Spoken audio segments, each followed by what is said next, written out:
الحمد لله رب العالمين والصلاة والسلام على أشرف المرسلين وعلى آله وأصحابه أجمعين وبعد. Mes très chers frères,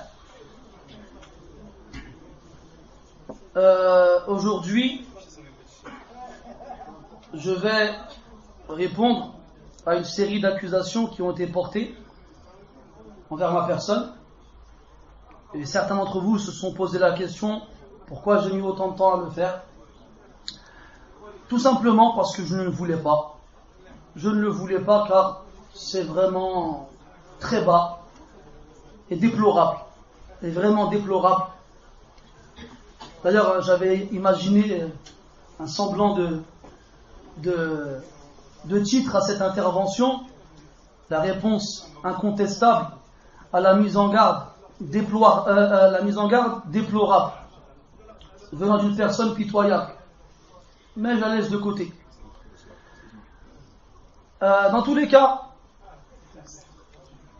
je voulais pas répondre à cette mise en garde parce que j'en ai vu des mises en garde dans ma petite vie de musulman, mais des aussi faibles et légères, j'en ai rarement vu des pareilles. Alors je me suis dit, ça sert à rien. Comme on dit, mais quand je vois les réactions que ça suscite parmi les musulmans, quand je vois les conflits que ça crée, j'ai même entendu un frère, donc salafi, marié à une femme salafia, et dont le beau-père est salafi. Donc le père de sa femme est son salafi. Alors sa femme, elle est contre moi, son beau-père, il est contre moi, et lui, il est pour moi.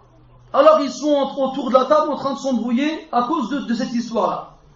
Hier, j'ai appris qu'il y avait deux frères qui se sont disputés à cause de cette histoire-là, jusqu'à ce que l'un d'entre eux dise à l'autre qu'Allah te brise le dos. Et ça ne m'étonnerait pas que si on laissait ça encore longtemps, on entendrait des bagarres, ou je ne sais pas quoi d'autre encore. Déjà, premièrement, nous, est-ce qu'on a la valeur d'être des sujets de conflit entre les gens? On n'est pas des grands imams, on n'est pas des savants, on n'est des rien du tout. Ça aurait été des grands savants à la limite et encore, on l'aurait compris. Mais nous, des petits imams qui ont même pas 40 ans, subhanallah. Alors à cause de ça, et beaucoup de frères ils me disent répondre, ça fera du bien aux gens qui sont dans le doute. Et les gens qui sont dans le doute, genre, garde un petit message à la fin. Alors on va répondre au frère Sulaiman al-Guadaloupi, waffaqahullah, wa saddada khutah, wa hadana Allah wa iyyah. Donc cette mise en garde, la première que j'ai écoutée, donc lorsqu'elle est sortie, elle dure 6 minutes et quelques. Donc le frère, dans un cours dans lequel il parle de l'abrogeant et de l'abrogé, du nasikh et du mansour. Cours qui, entre parenthèses, j'ai fait et enseigné un bon nombre de fois. Ne serait-ce qu'au centre du Palmier 2 fois, et à l'école de Madras de Sevran 1 fois. Ça, c'est les fois où je les ai enseignés, dans Usul al-Tafsir, dans Usul al-Fiqh. Et pour ceux qui ne croiraient pas à cette information qui retourne aux élèves qui ont participé à ces cours, il y en a qui sont présents parmi vous. Sans compter le nombre de fois où on a, grâce à Allah, assisté à ce genre de cours, que ce soit devant les mashayikh comme Sheikh Saad al-Shifri, hafidahullah, ou dans nos nombreuses lectures dans Usul al-Fiqh et Usul al-Tafsir. Pourquoi je vous dis tout ça? Parce que le frère, il parle de al-Nasikh ou al-Mansour. Après, il parle donc du rapport du Nasikh et de al-Mansour avec al-Fatwa. Donc al-Fatwa, al-Ikhbar an hukmin shar'i. Quand on regarde chez les Usuliyoun, qu'est-ce qu'une fatwa? C'est le fait d'informer, de donner un jugement légal, tab'an bidalilihi. S'il n'y a pas de dalil, c'est du taqlid. S'il n'y a pas de dalil, c'est de l'imitation. Et il y a un grand khilaf chez les fuqaha sur l'autorisation pour le muqallid de faire des fatwas. Et quand on parle de faire des fatwas, c'est renseigner et informer les gens sur le jugement en rapport avec leurs questions d'après leur madhab ou bien d'après leur shirk. Et celui qui veut plus de détails, on l'invite à retourner au livre de Shawkani, Irshad al-Fuhul, dans lequel il fait référence à énormément de paroles de Usuliyoun, avec les aqwal des deux groupes, ceux qui l'autorisent, ceux qui l'interdisent, et il ramène une parole de Ibn Daqiq al-Eid, rahimahullah, qui est un grand imam de la Sunna, qui voit l'autorisation et qui l'explique. Ça, c'était juste de côté une parenthèse. Donc il parle de fatwa. Et il dit que parmi les conditions demandées et requises pour celui qui fait la fatwa, qu'il connaisse al-nasikh ou al-mansukh. Et ça lui a fait penser à moi. Alors il a dit, et il y a des frères, qu'Allah les guide, qui font des fatwas, alors qu'ils ne connaissent pas al-nasikh ou al-mansukh. Donc déjà, premièrement, yarjumu bil ghayb. Premièrement, yarjumu bil ghayb. Yani, il parle dans l'invisible. Comment tu sais qu'on ne connaît pas al-nasikh ou al-mansukh? Est-ce que tu es venu nous poser des questions dans le nasikh et le mansukh pour estimer que oui, on ne connaît pas le nasikh ou le mansukh? Donc premièrement, première phrase, première prétention infondée. Et qui n'a même pas été vérifiée. Comme quoi, on ne connaît pas le nasikh ou le mansukh pour faire des fatwas. Et bien sûr, il fait référence à cette séance qu'on a ouverte ici, après le Jumu'ah, dans lesquels on répond aux questions des frères. Et il y a énormément de frères parmi vous dont je reconnais les visages qui assistent à ce genre d'assises, qui je pense peuvent témoigner du nombre de fois où j'ai répété que je ne fais pas de fatwa et que je me contente de rapporter la parole de Jumhur al-Ulama ou du madhab ou bien du muhaqqiq et du tarjih qu'il a apporté de la majorité des savants de l'école juridique, c'est-à-dire Hanbali parce que c'est celui qu'on a étudié, ou encore de la parole d'un réformateur parmi les savants qui a donné une fatwa. Et lorsqu'on m'a posé des questions particulières et ambiguës dans lesquelles je n'avais jamais rien lu de la part des savants, je disais Allahu A'lam. Ou bien quand c'était question des ta'ammat ou bien des nawazil, des catastrophes qui touchent les musulmans, mais des événements spontanés qui arrivent comme ça sans qu'on s'y attend, comme les questions en rapport avec le Mali ou d'autres de ce genre-là, j'ai dit quoi? Est-ce que quelqu'un se rappelle la phrase que je disais? Quelqu'un peut la dire? Barakallahu fik. الأسئلة العظيمة أو السؤال العظيم يطرح على العظماء وما أنا إلا حقير لست بذاك الموصوف. Les questions importantes, on les pose aux gens importants et je ne suis pas ainsi, je suis tout le contraire. على كل حال, ça c'est pour la chose en question. Et ça, sachez mes frères, que ce qui gêne dans tout ça, ce n'est pas que je réponde aux questions des frères. Parce que tous les du'at de France, ils répondent aux questions des frères. J'ai moi-même été témoin de nombreux frères dans la da'wah qui sont très connus, qui répondaient aux questions des frères sans aucune retenue. Et même parmi eux, ceux qui font les mises en garde. Ils font des fatwas. Ya subhanallah, vous n'en faites pas vous? Et pire que ça encore, faire une mise en garde et faire tomber la adala de quelqu'un, l'honneur de quelqu'un, c'est une fatwa. Ça c'est une fatwa. Bikalami ahl al-ilm. Quand toi tu viens, on va te demander une question sur Foulan, et que tu dis maqboul ou mardoud, tu dis il a accepté ou rejeté, ça c'est une fatwa. Ça c'est une fatwa. Et là-dedans, billah alaykum, qui m'a précédé dans cela, si ce n'est pas lui? Ya akhi, barakallahu fik. Ya Sulayman, tu dis de ne pas faire de fatwa, et tu en fais une. Et tu ne l'as fait pas seulement dans une salle où il y a à peine 20 personnes, tu l'as fait sur un cours qui est diffusé sur Internet, qui va être écouté par des dizaines de personnes. Parce que jusqu'à présent, les séances de questions-réponses que j'ai faites à la mosquée, j'espère que moi, en tout cas, j'ai pas mis sur Internet. Et personne ne m'a demandé la permission de les mettre sur Internet. Et jusqu'à présent, j'espère qu'elles ne le sont pas. C'est vrai que le micro, mais c'est pour les femmes qui sont là. Je ne fais pas de ces séances de questions-réponses un moyen de les mettre sur Internet. Alhamdulillah, sur Internet, en arabe et en français, il y a les paroles des ulama vos questions. Par contre, lui, il a le droit de donner un jugement sur une personne, ce qui est de la fatwa. Et il y a une fatwa de Sheikh al-Uthaymin, rahimahullah, où il fait référence à cela. Je vous la lirai tout à l'heure, Inch'Allah. Où il appelle ce hukm-là fatwa. Pour ne pas qu'on vienne me dire d'où il ramène ça. Vous inquiétez pas, Inch'Allah ta'ala, on a essayé de faire les choses convenablement.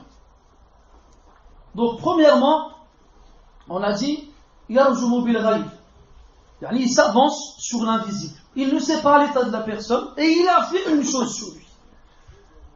Il dit qu'il ne connaît pas le nasikh wal mansukh alors qu'il ne sait pas si je le connais ou si je ne le connais pas. Et je ne suis pas en train de vous prétendre que je le connais.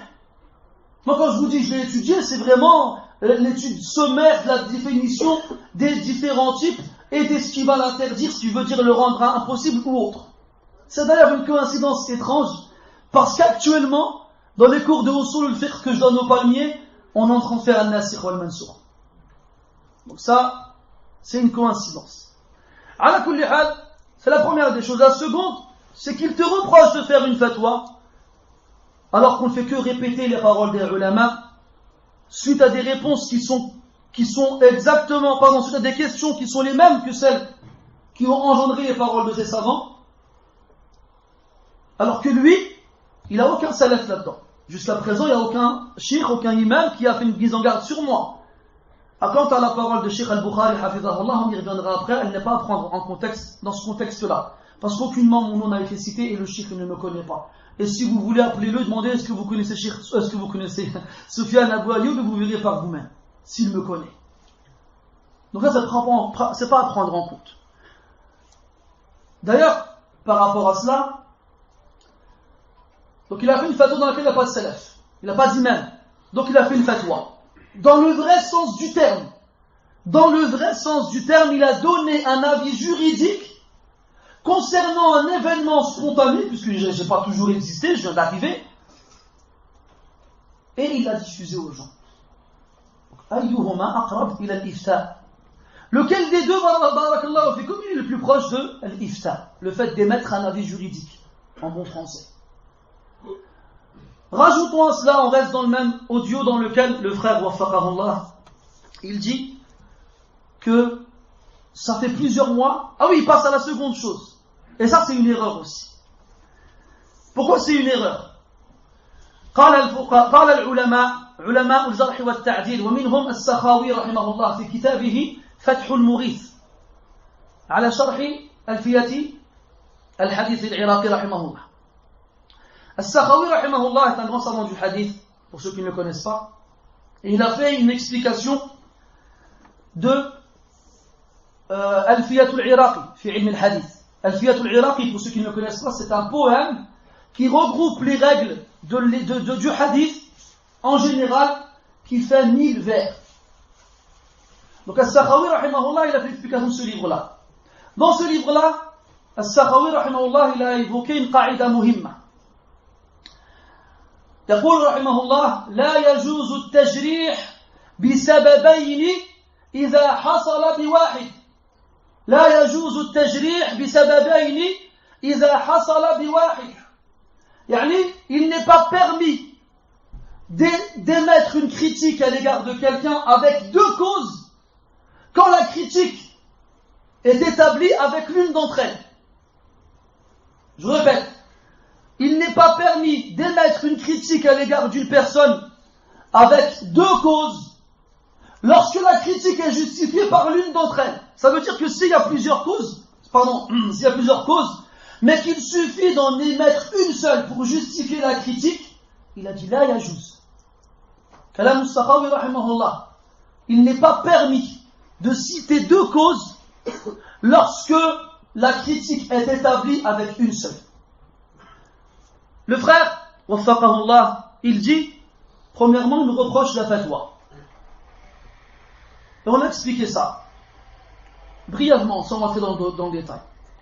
La seconde, et c'est la pire, c'est qu'il me reproche et il m'accuse d'avoir insulté Cheikh Rabi' ibn Umayr ibn Hadi al-Madkhali, ou Rabi' Umayr ibn Hadi al-Madkhali, hafidhahullah ta'ala. Donc là, j'aimerais bien lui poser la question et avoir sa réponse. C'est lequel des deux le pire? juste pour voir qu'est-ce qu'il me répondrait. C'est lequel des deux le pire? Dans les deux cas, les deux choses sont graves. Que ce soit faire des fatwas alors qu'on n'en a pas le droit, ou bien parler sur les ulama, dans les deux cas, c'est des choses graves. Ça, d'accord. Si dans les deux cas, c'est des choses graves et qu'il est difficile pour beaucoup d'entre nous d'estimer laquelle des deux est la pire, dans tous les cas, si les deux elles sont graves, une d'entre elles suffit pour établir la critique. Pourquoi tu es parti en citer une autre? Pourquoi, mon très cher frère, qu'Allah te protège, tu as été en citer une autre? Donc, et je pense, wallahu a'lam, que chez la plupart des gens, critiquer le shirk ou l'insulter serait pire de faire des fatwas. Alors que normalement, faire des fatwas est pire. Parce que ça rentre dans le kalam ala Allah bighayri ilm. Ça rentre dans le fait de parler sur Allah sans science, chose qui a été considérée par beaucoup de savants parmi eux, Ibn Qayyim rahimahullah, comme étant pire que le shirk. Donc il aurait été suffisant de dire ça, l'histoire de la fatwa. Mais comme le frère est dans un contexte où il veut justifier sa mise en garde, il pense qu'il faut la solidifier. Comment? En rajoutant d'autres causes. Et ça, c'est mukhalif lima kana alayhi a'immatul jarh wa ta'dil. Et ça, c'est en contradiction avec ce sur quoi sont les savants de la critique et de l'éloge. Donc, le frère, il dit plusieurs choses lorsqu'il rapporte cette information. Donc, il dit que j'ai dit de Cheikh Rabi' hafidhahullah wa shafah, Cheikh Kunfu. Alors, plusieurs choses. La première, il dit ça fait quelques mois qu'on m'a dit ça. Première chose. Il dit ça fait quelques mois qu'il m'a dit ça. Ya akhi al-karim, ma mana'aka an taquma bil wajib fi al-waqt alladhi wasala ilayka al-khabar? Qu'est-ce qui t'a empêché de faire ce devoir qui est le tien, de mettre en garde les musulmans contre les gens dangereux, au moment où l'information t'est parvenue? Pourquoi tu as attendu plusieurs mois pour faire ce bayan? Première question. Et il y a une qaïda ma'roufa dans ilmu al-usul. لا يجوز تأخير البيان في وقت الحاجة. لا يجوز تأخير البيان في وقت الحاجة. من شم رائحة أصول الفقه يعرف هذه القاعدة ويعرف أين يجدها. Il y a une règle très importante dans les fondements de la jurisprudence qui dit qu'il n'est pas permis, écoutez bien, il n'est pas permis de retarder la mise en évidence à un moment où on en a besoin. À un moment où on en a besoin. Et si, en supposant que cette information est vraie, je suis aussi dangereux pour les musulmans, pourquoi avoir attendu autant? Pourquoi avoir attendu autant pour mettre en garde les musulmans contre moi? Pourquoi? Donc je laisse une série de questions, j'espère qu'il y répondra. On continue. Il dit plusieurs frères m'ont rapporté cette information. Alors moi je vais te poser une série de questions, mon frère. Premièrement, donc tu dis ça fait plusieurs mois, moi j'aimerais avoir une date précise. Pas pour justifier, non, c'est pour que lui il précise l'information. Deuxièmement, j'aimerais savoir c'était où.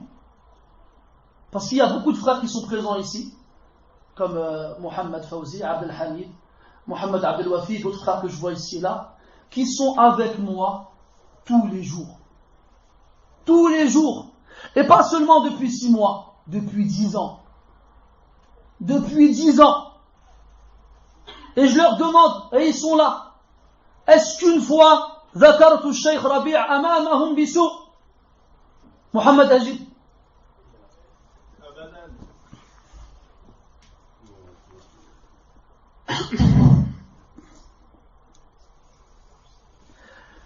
Taïb. J'ai reçu un mail dernièrement de la part d'un frère que j'ai emmené en Umrah il y a 2 ans. Quand je dis j'ai emmené en Umrah, j'ai fait un groupe que j'ai emmené en Umrah. Ce frère-là, il venait de se convertir. Je sais pas, de quelques mois, tout cassé. Et il avait une envie folle de, bien entendu, comme la plupart d'entre nous, d'étudier à Midi. Donc, bien entendu, on l'a aidé pour faire le dossier. J'ai même accompagné sur place. Je lui ai servi d'interprète. Même pendant pendant l'entretien en question. Et ça s'est très bien passé. Et j'espère qu'Allah Ta'ala lui facilite et qu'il soit accepté là-bas. Je l'ai pas revu. Enfin, après on est rentré. Ça a duré 2 semaines. La Umrah a duré 2 semaines à peu près. Et après on est rentré en France. Et quelques fois on se voyait ou bien on avait des contacts par téléphone. Tout se passait très bien. Et dernièrement, le frère il a été en Angleterre. Et je ne savais pas. Je reçois un mail de sa part. Je l'ouvre. Les éloges des savants sur Cheikh Rabi' en français. Alors, je lui réponds, dois-je comprendre à travers ce courrier que tu n'as pas seulement pris la température avec ton orteil dans ce fleuve de mensonges, tu t'y es baigné. Je dis, Harry, le frère il doit avoir 23 ans je crois, sans exagération, à peu près 23 ans. À l'époque je crois on a fait la Umrah. La première fois où je me rappelle avec les frères, on a connu Cheikh Rabi', c'était en 2002 à peu près. Et la première fois où j'étais chez lui, c'était en 2004. Et Harry, toi tu t'es converti quand je t'ai connu, ça faisait quelques mois. Si je reviens en arrière, donc c'était en 2011, moi, la première fois que je parlais de Cheikh Rabi', c'était en 2002. Donc 9 ans après. Donc 23 moins 9, ça fait 14. Ça veut dire qu'il avait 14 ans quand moi, la première fois, je parlais de Cheikh Rabi' Hafidahullah. Et que ces paroles qu'il m'envoie lui, je les avais lues et écoutées et je ne sais combien de fois encore, et répétées et transmises. Je lui dis, Harry, tu es sérieux? Je crois, après je dis, je suis l'un des khutaba en France, les premiers à avoir dit sur le minbar, pendant une khutbah, que les savants vers lesquels il fallait retourner, il y avait parmi eux Cheikh Rabi'. Et c'était lorsque je faisais la khutbah au foyer là-bas, il y a ça 3-4 ans. Ou peut-être un peu plus maintenant. Et quand je dis je suis l'un des premiers, parce que je ne sais pas jusqu'à présent qui d'autre l'a fait, mais je ne dis pas que personne ne l'a fait. Bien entendu, parce que forcément mes frères l'ont fait aussi. Mais je suis parmi ceux qui l'ont fait. Je suis aussi parmi ceux qui ont défendu l'honneur de Cheikh Rabi' Hafidahullah devant les gens. Et ceux qui étaient là un jour ici dans cette mosquée s'en rappellent. Quand un frère, qu'Allah nous pardonne et lui pardonne, a osé dire que Cheikh Rabi' était un mourji. Et les frères qui étaient là, je l'espère, s'en souviennent comment je lui ai répondu. En lui criant dessus et en lui faisant part du fadl que ce Cheikh il a sur nous. Et j'espère que les frères qui étaient là s'en souviennent et qu'ils pourront en témoigner dans le cas où ce serait encore un mensonge de ma part. Parce qu'apparemment je suis un menteur. Cheikh Rabi' Hafidahullah est un de nos savants. Et jamais, et je le dis sur le minbar sur lequel il y a quelques instants j'ai fait une khutbah dans laquelle j'ai appelé les gens à craindre Allah. Jamais j'ai appelé Cheikh Rabi', Cheikh Kounfou pour que ce soit d'autre. Ou quoi que ce soit d'autre. Abadan. Jamais. Ensuite, le frère il a changé son fusil d'épaule. Et il a dit que ce n'est pas moi finalement qui l'avais dit, mais c'était Akhouna Abu Zayd, Abu Ishaq, Hafidahullah wa ra'ah, qui l'aurait dit, et moi j'aurais rigolé. Ya ahbabi, mais franchement, mais c'est quoi ce niveau là? Mais on est à l'école, ou bien en primaire, ou bien on est entre adultes en train de parler d'Allah et de son prophète et de sa religion, alayhi salatu wassalam. Ya akhi, moi j'aurais été à ta place, wallahu a'lam. Je ne me serais pas, excusez-moi l'expression, comment on pourrait dire ça proprement, fait honte en disant cela. Parce que celui, pardon? Par exemple. Parce que celui qui connaît un minimum ilm al-hadith, il connaît al-iztirab fil hadith. Parce que les frères, ils aiment bien dire jarh wa ta'dil, wa ma ab'adahum an hadha al-ilm. Et qu'est-ce qu'ils sont lointains de cette science. Son hadith, parce que c'est un hadith, il comporte illatan. Il comporte 2 défauts. Al-iztirab wa ibhamu ar-ruwat. وسنتطرق لهذه العلة بعد قليل إن شاء الله.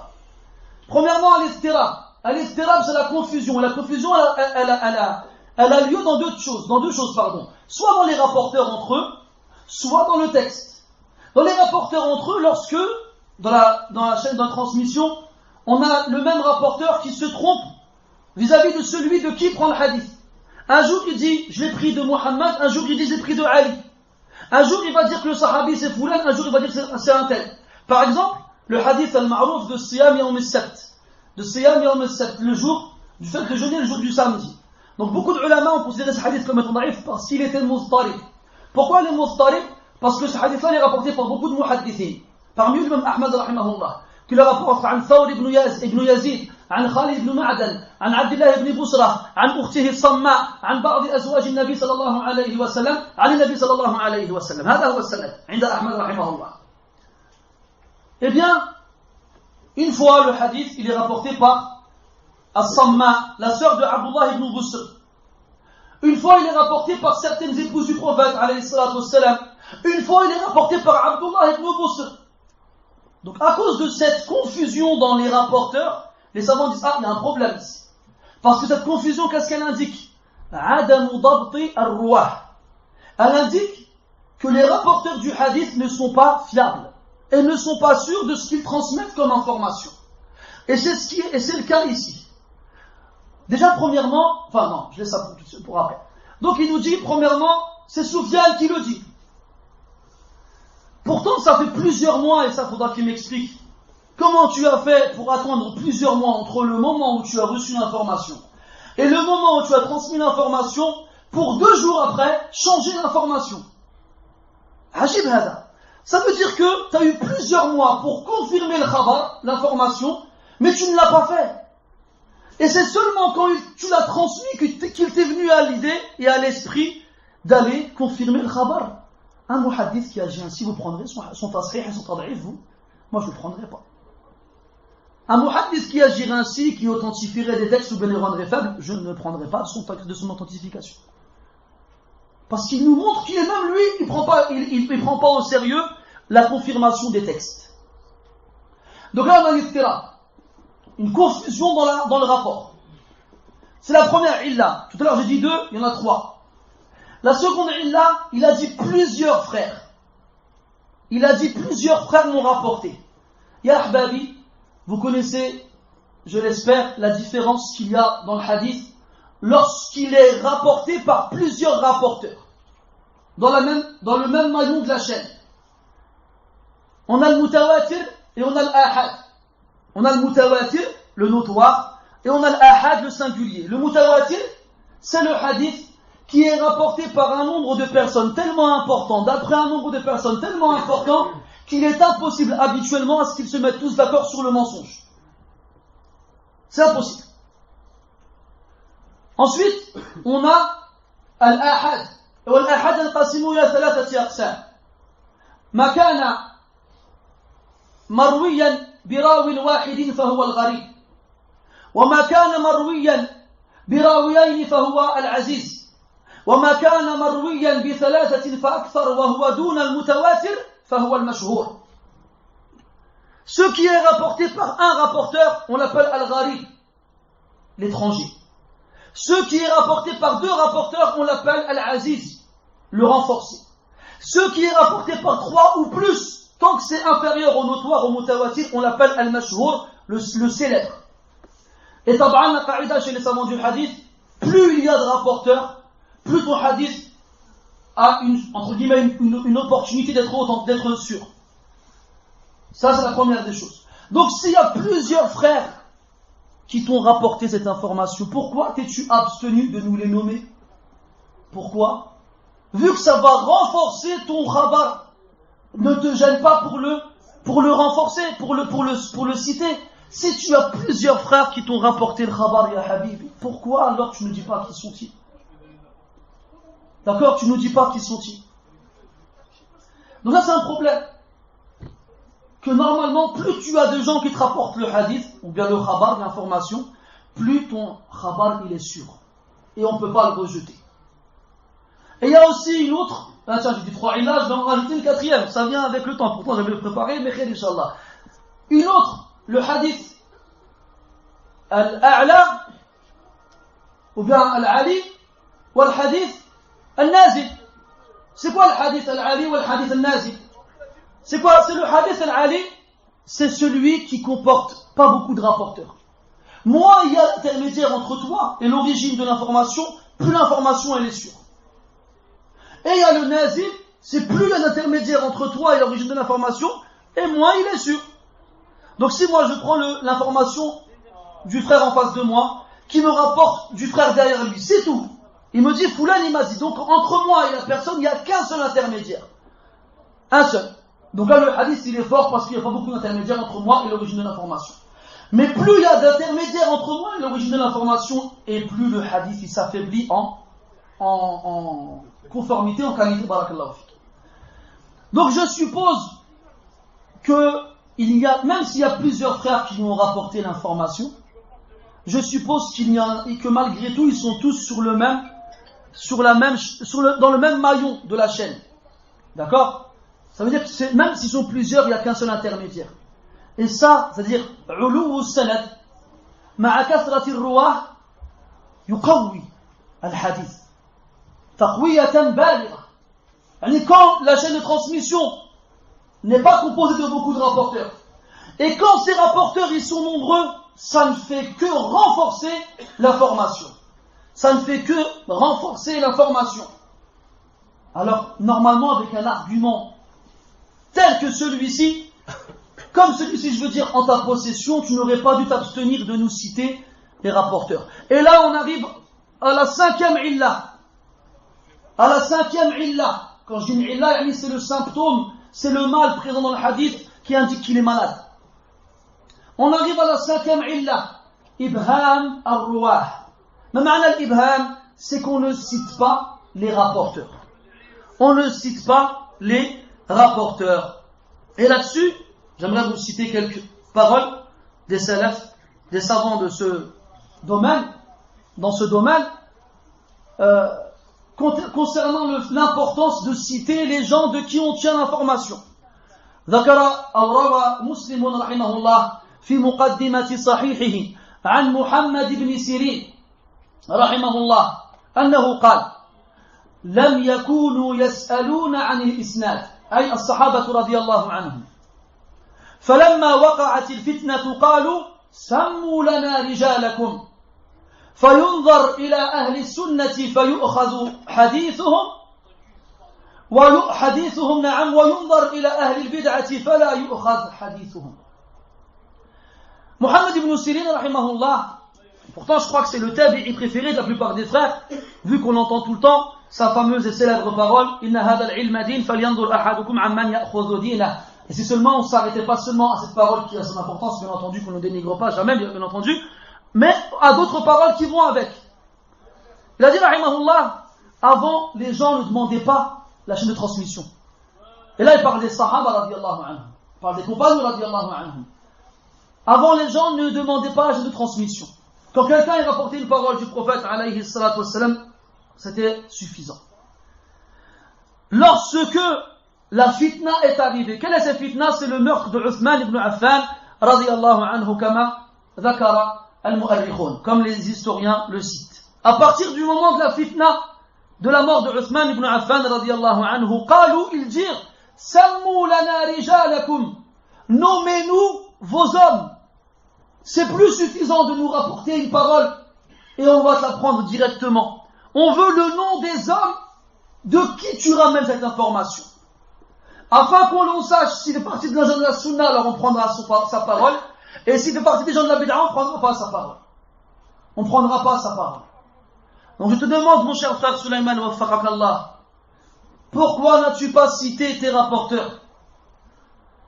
Abdullah ibn Mubarak rahimahullah disait: Al-isnadu indi min ad-din, walawla al-isnadu laqala man sha'u ma sha'a, fa idha qila lahu man haddathak baqi, ay baqiya mutahayyira.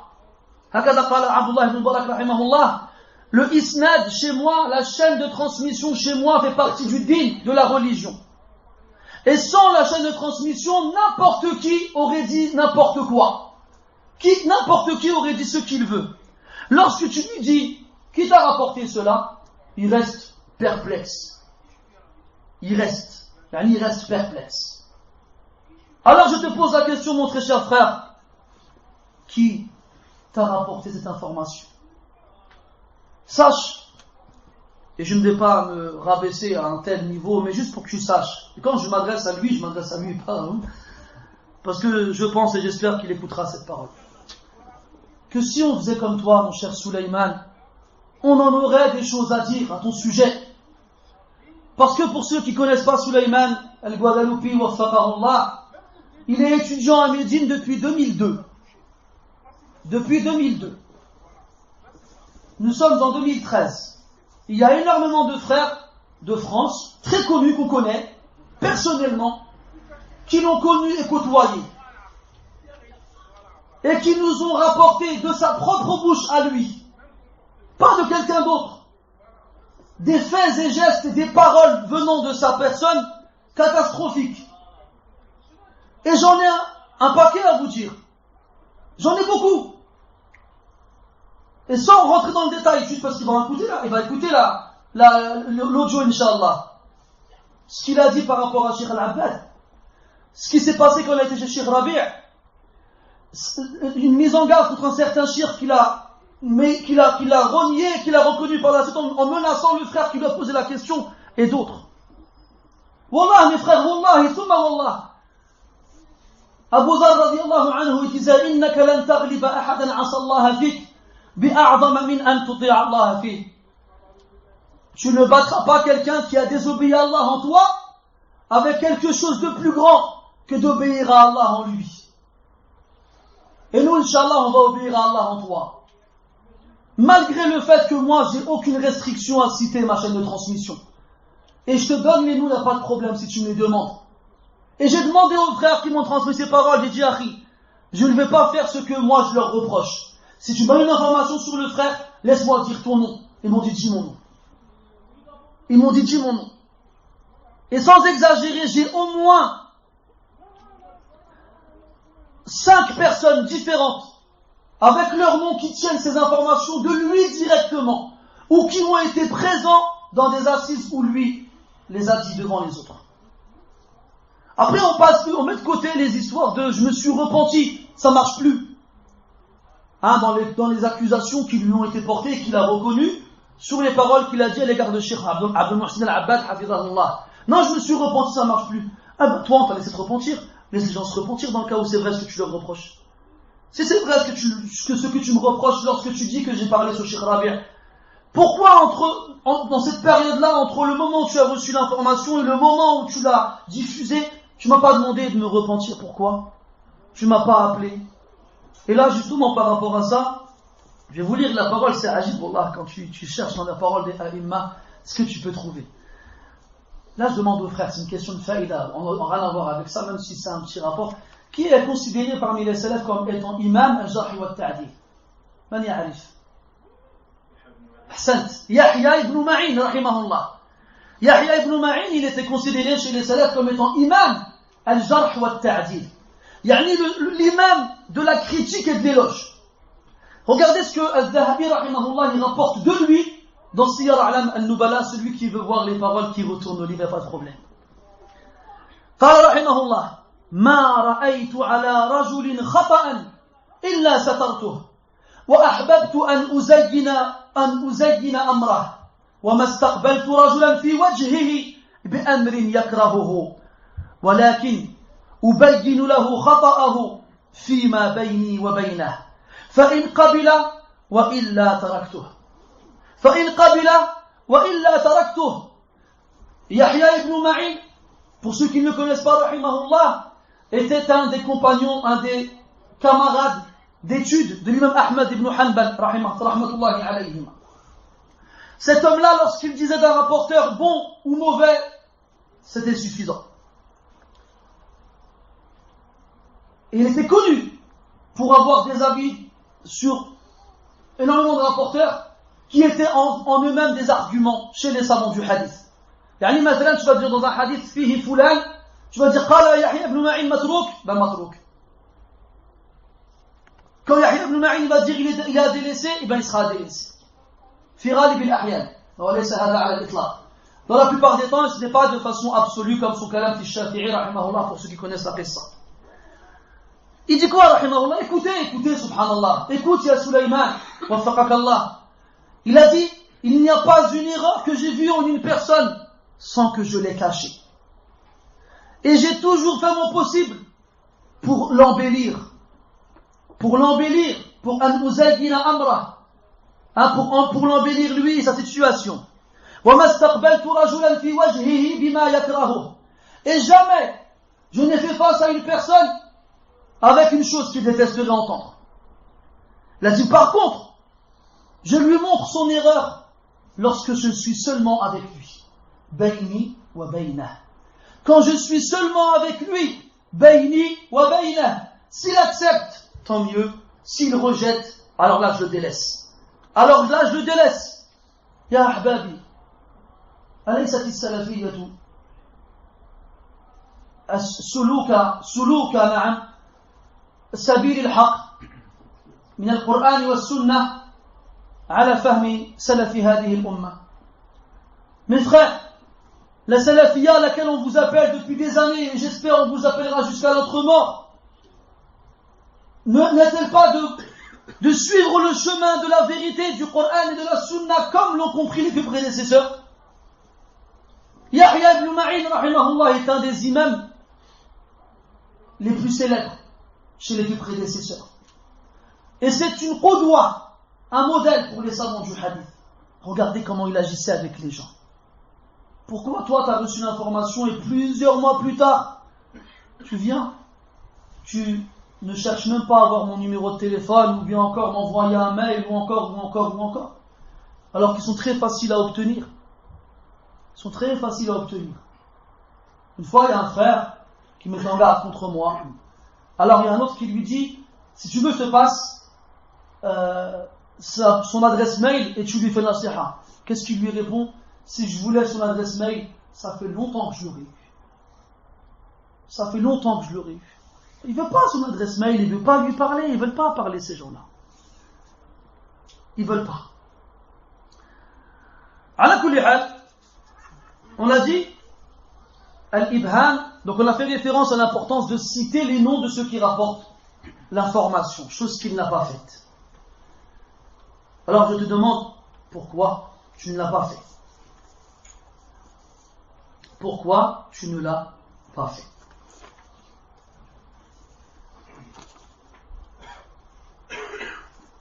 Alors, excusez-moi, j'ai fait ça ce matin vite fait, je ne sais plus trop où est-ce que j'ai écrit.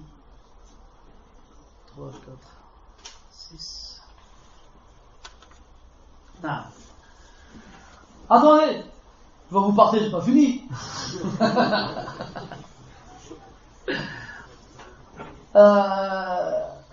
Naam. Donc là, on a prouvé, scientifiquement parlant, que son information n'a aucun poids. Aucun. Et en plus de cela, je l'ai démenti devant vous, en jurant 3 fois. Wallahi, thumma wallahi, thumma wallahi. Ensuite, supposons demain, il vient, il nous dit, oui, mais les frères, ils insistent, et ils persistent sur ce qu'ils disent. Je leur dirai à ce moment-là, je vous propose de faire al-mubahala. Même al-mubahala, c'est implorer Allah tabaraka wa ta'ala en se réunissant, ceux qui accusent et ceux qui réfutent l'accusation, et en implorant la malédiction d'Allah sur les menteurs. Comme c'est dit dans le Coran. فَإِنْ حَاجُّوكَ فِيهِ مِنْ بَعْدِ مَا جَاءَكَ مِنَ الْعِلْمِ فَقُلْ تَعَالَوْا نَدْعُ أَبْنَاءَنَا وَأَبْنَاءَكُمْ وَنِسَاءَنَا وَنِسَاءَكُمْ وَأَنفُسَنَا وَأَنفُسَكُمْ ثُمَّ نَبْتَهِلْ فَنَجْعَلْ لَعْنَةَ اللَّهِ عَلَى الْكَاذِبِينَ.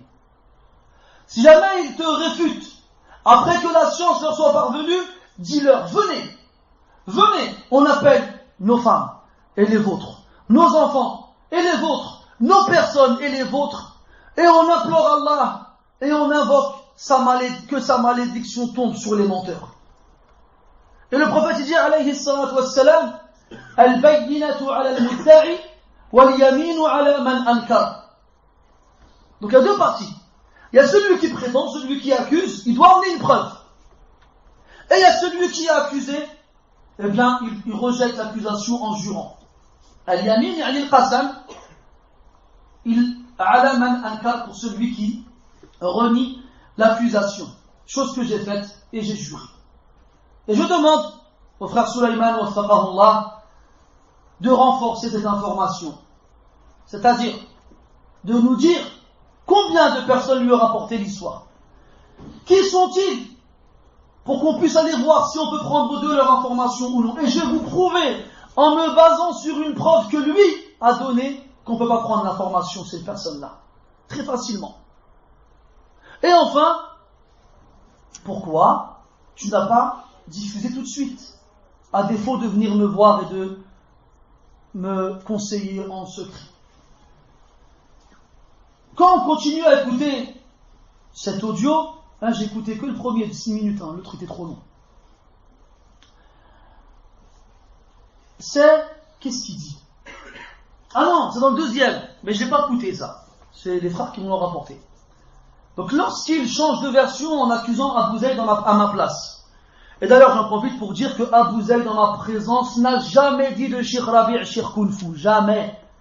Jamais, jamais. Ensuite, il faut savoir une chose. Le mot Kunfu, c'est une expression que certains frères emploient pour désigner des frères qui attaquent d'autres de la même façon qu'on attaque au Kung-Fu. De la même façon qu'on attaque au Kung-Fu. Rapidement et sèchement. Si je faisais un peu d'effort et que je cherchais à trouver des excuses à mes frères, je dirais qu'il est possible, de la part de ceux qui rapportent cette information-là, qu'il a entendu un frère dire les frères Kung-Fu, et après il est passé à autre chose, et après quand il a entendu le nom, il a entendu Cheikh Rabi'. Après il a fait une relation. C'est le maximum que je puisse faire pour trouver une excuse vis-à-vis de ces personnes-là. Et dire que malgré tout, ça a une origine. Ça a une origine. Et alors, on appellera ça dans Ilm al-Hadith du wahm. Et le wahm aussi, c'est une illa fadiha. Ça, c'est dans le cas où on dirait que les frères, ils insistent.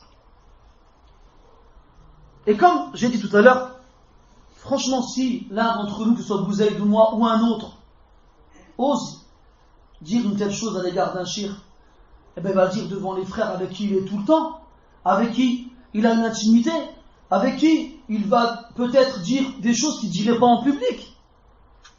Pourquoi il va les dire devant des gens qu'il ne connaît pas, devant des gens qu'il ne côtoie pas? C'est agile quand même ça. Ce n'est pas logique. Donc quand il est passé la seconde version en disant que ce n'est pas moi finalement qui ai dit ça, c'est Abu Zayd, hafidhahullah, mais ça m'a fait rigoler. Premièrement, on va ramener une qaïda. إذا وجد الاحتمال بطل به الاستدلال. Lorsqu'une supposition est présente, eh bien l'argumentation faite tombe. Je m'explique. Donc supposons, d'accord, supposons Abu Zayd, il aurait dit Cheikh Kung-Fu à l'égard de Cheikh Rabi', et que moi j'aurais rigolé. N'est-il pas possible que ce soir-là ou ce moment-là, vu que je ne sais pas si c'est un soir, un matin, un après-midi, je ne sais pas c'est quand, n'est-il pas possible qu'il y ait plusieurs personnes ce soir-là, et que Abu Zayd dit cette chose-là dans son coin, et que moi j'entende quelque chose d'autre dans mon coin, que cette chose-là me fasse rire moi, et pas la parole de Abu Zayd? C'est possible ou pas? Donc c'est muhtamel, pardon, c'est supposable, je ne sais pas si je me l'explique en français, Mohamed, c'est supposable. Donc il y a une supposition. Autre supposition, vu qu'on ignore tout des rapporteurs de l'information, il est possible qu'ils se soient trompés en écoutant la chose. Et qu'ils aient confondu ou bien mélangé ce qu'ils ont entendu ce soir-là. Ou ce jour-là, ou ce moment-là, ce matin, cette nuit, ce lundi, ce dimanche. C'est passé quand? Donc encore un qaïda qui battle ce khabar. Et là j'arrive à Dhirwatul Quswa. Le deuxième audio qui dure 1h20. Et c'est ça qui est étonnant de la part de ce frère, waffaqahullah, wa ghafarali wa lah. C'est que quand c'est moi qui dis le khabar, ça dure 6 minutes. Quand c'est pas moi qui dis le khabar, ça dure 1h20. Ça veut dire qu'il a mis 1h20 pour prouver malgré tout que c'est moi qui suis en tort. Quand ce n'est pas moi qui dis la chose. Alors que quand il prétend que c'est moi qui l'a dit, ça dure 6 minutes. Donc chez lui, c'est pire d'entendre une chose sans la contredire que de la dire. C'est pire. Et après le frère il dit, pour prouver que même si j'ai rien dit mais que j'ai rigolé, ça ne change pas le jugement qu'il a donné sur moi et la mise en garde, donc la fatwa, comme on a dit tout à l'heure, qu'il n'a pas le droit de donner parce qu'il n'est pas apte à le faire, ni lui ni moi, ni qui que ce soit dont on parlait les ulama. Il dit, et je rajoute dedans Abu Zayd. Mais Abu Zayd, après, il oublie. Il n'en parle plus. Mais je vais vous prouver que malgré tout, Abu Ayyub, il est dans l'erreur. Et comment il prouve ça? Avec Ayatul Munafiqi. Avec les versets dans le Coran qui parlent des hypocrites, qui se moquent des Sahaba radiyallahu anhum.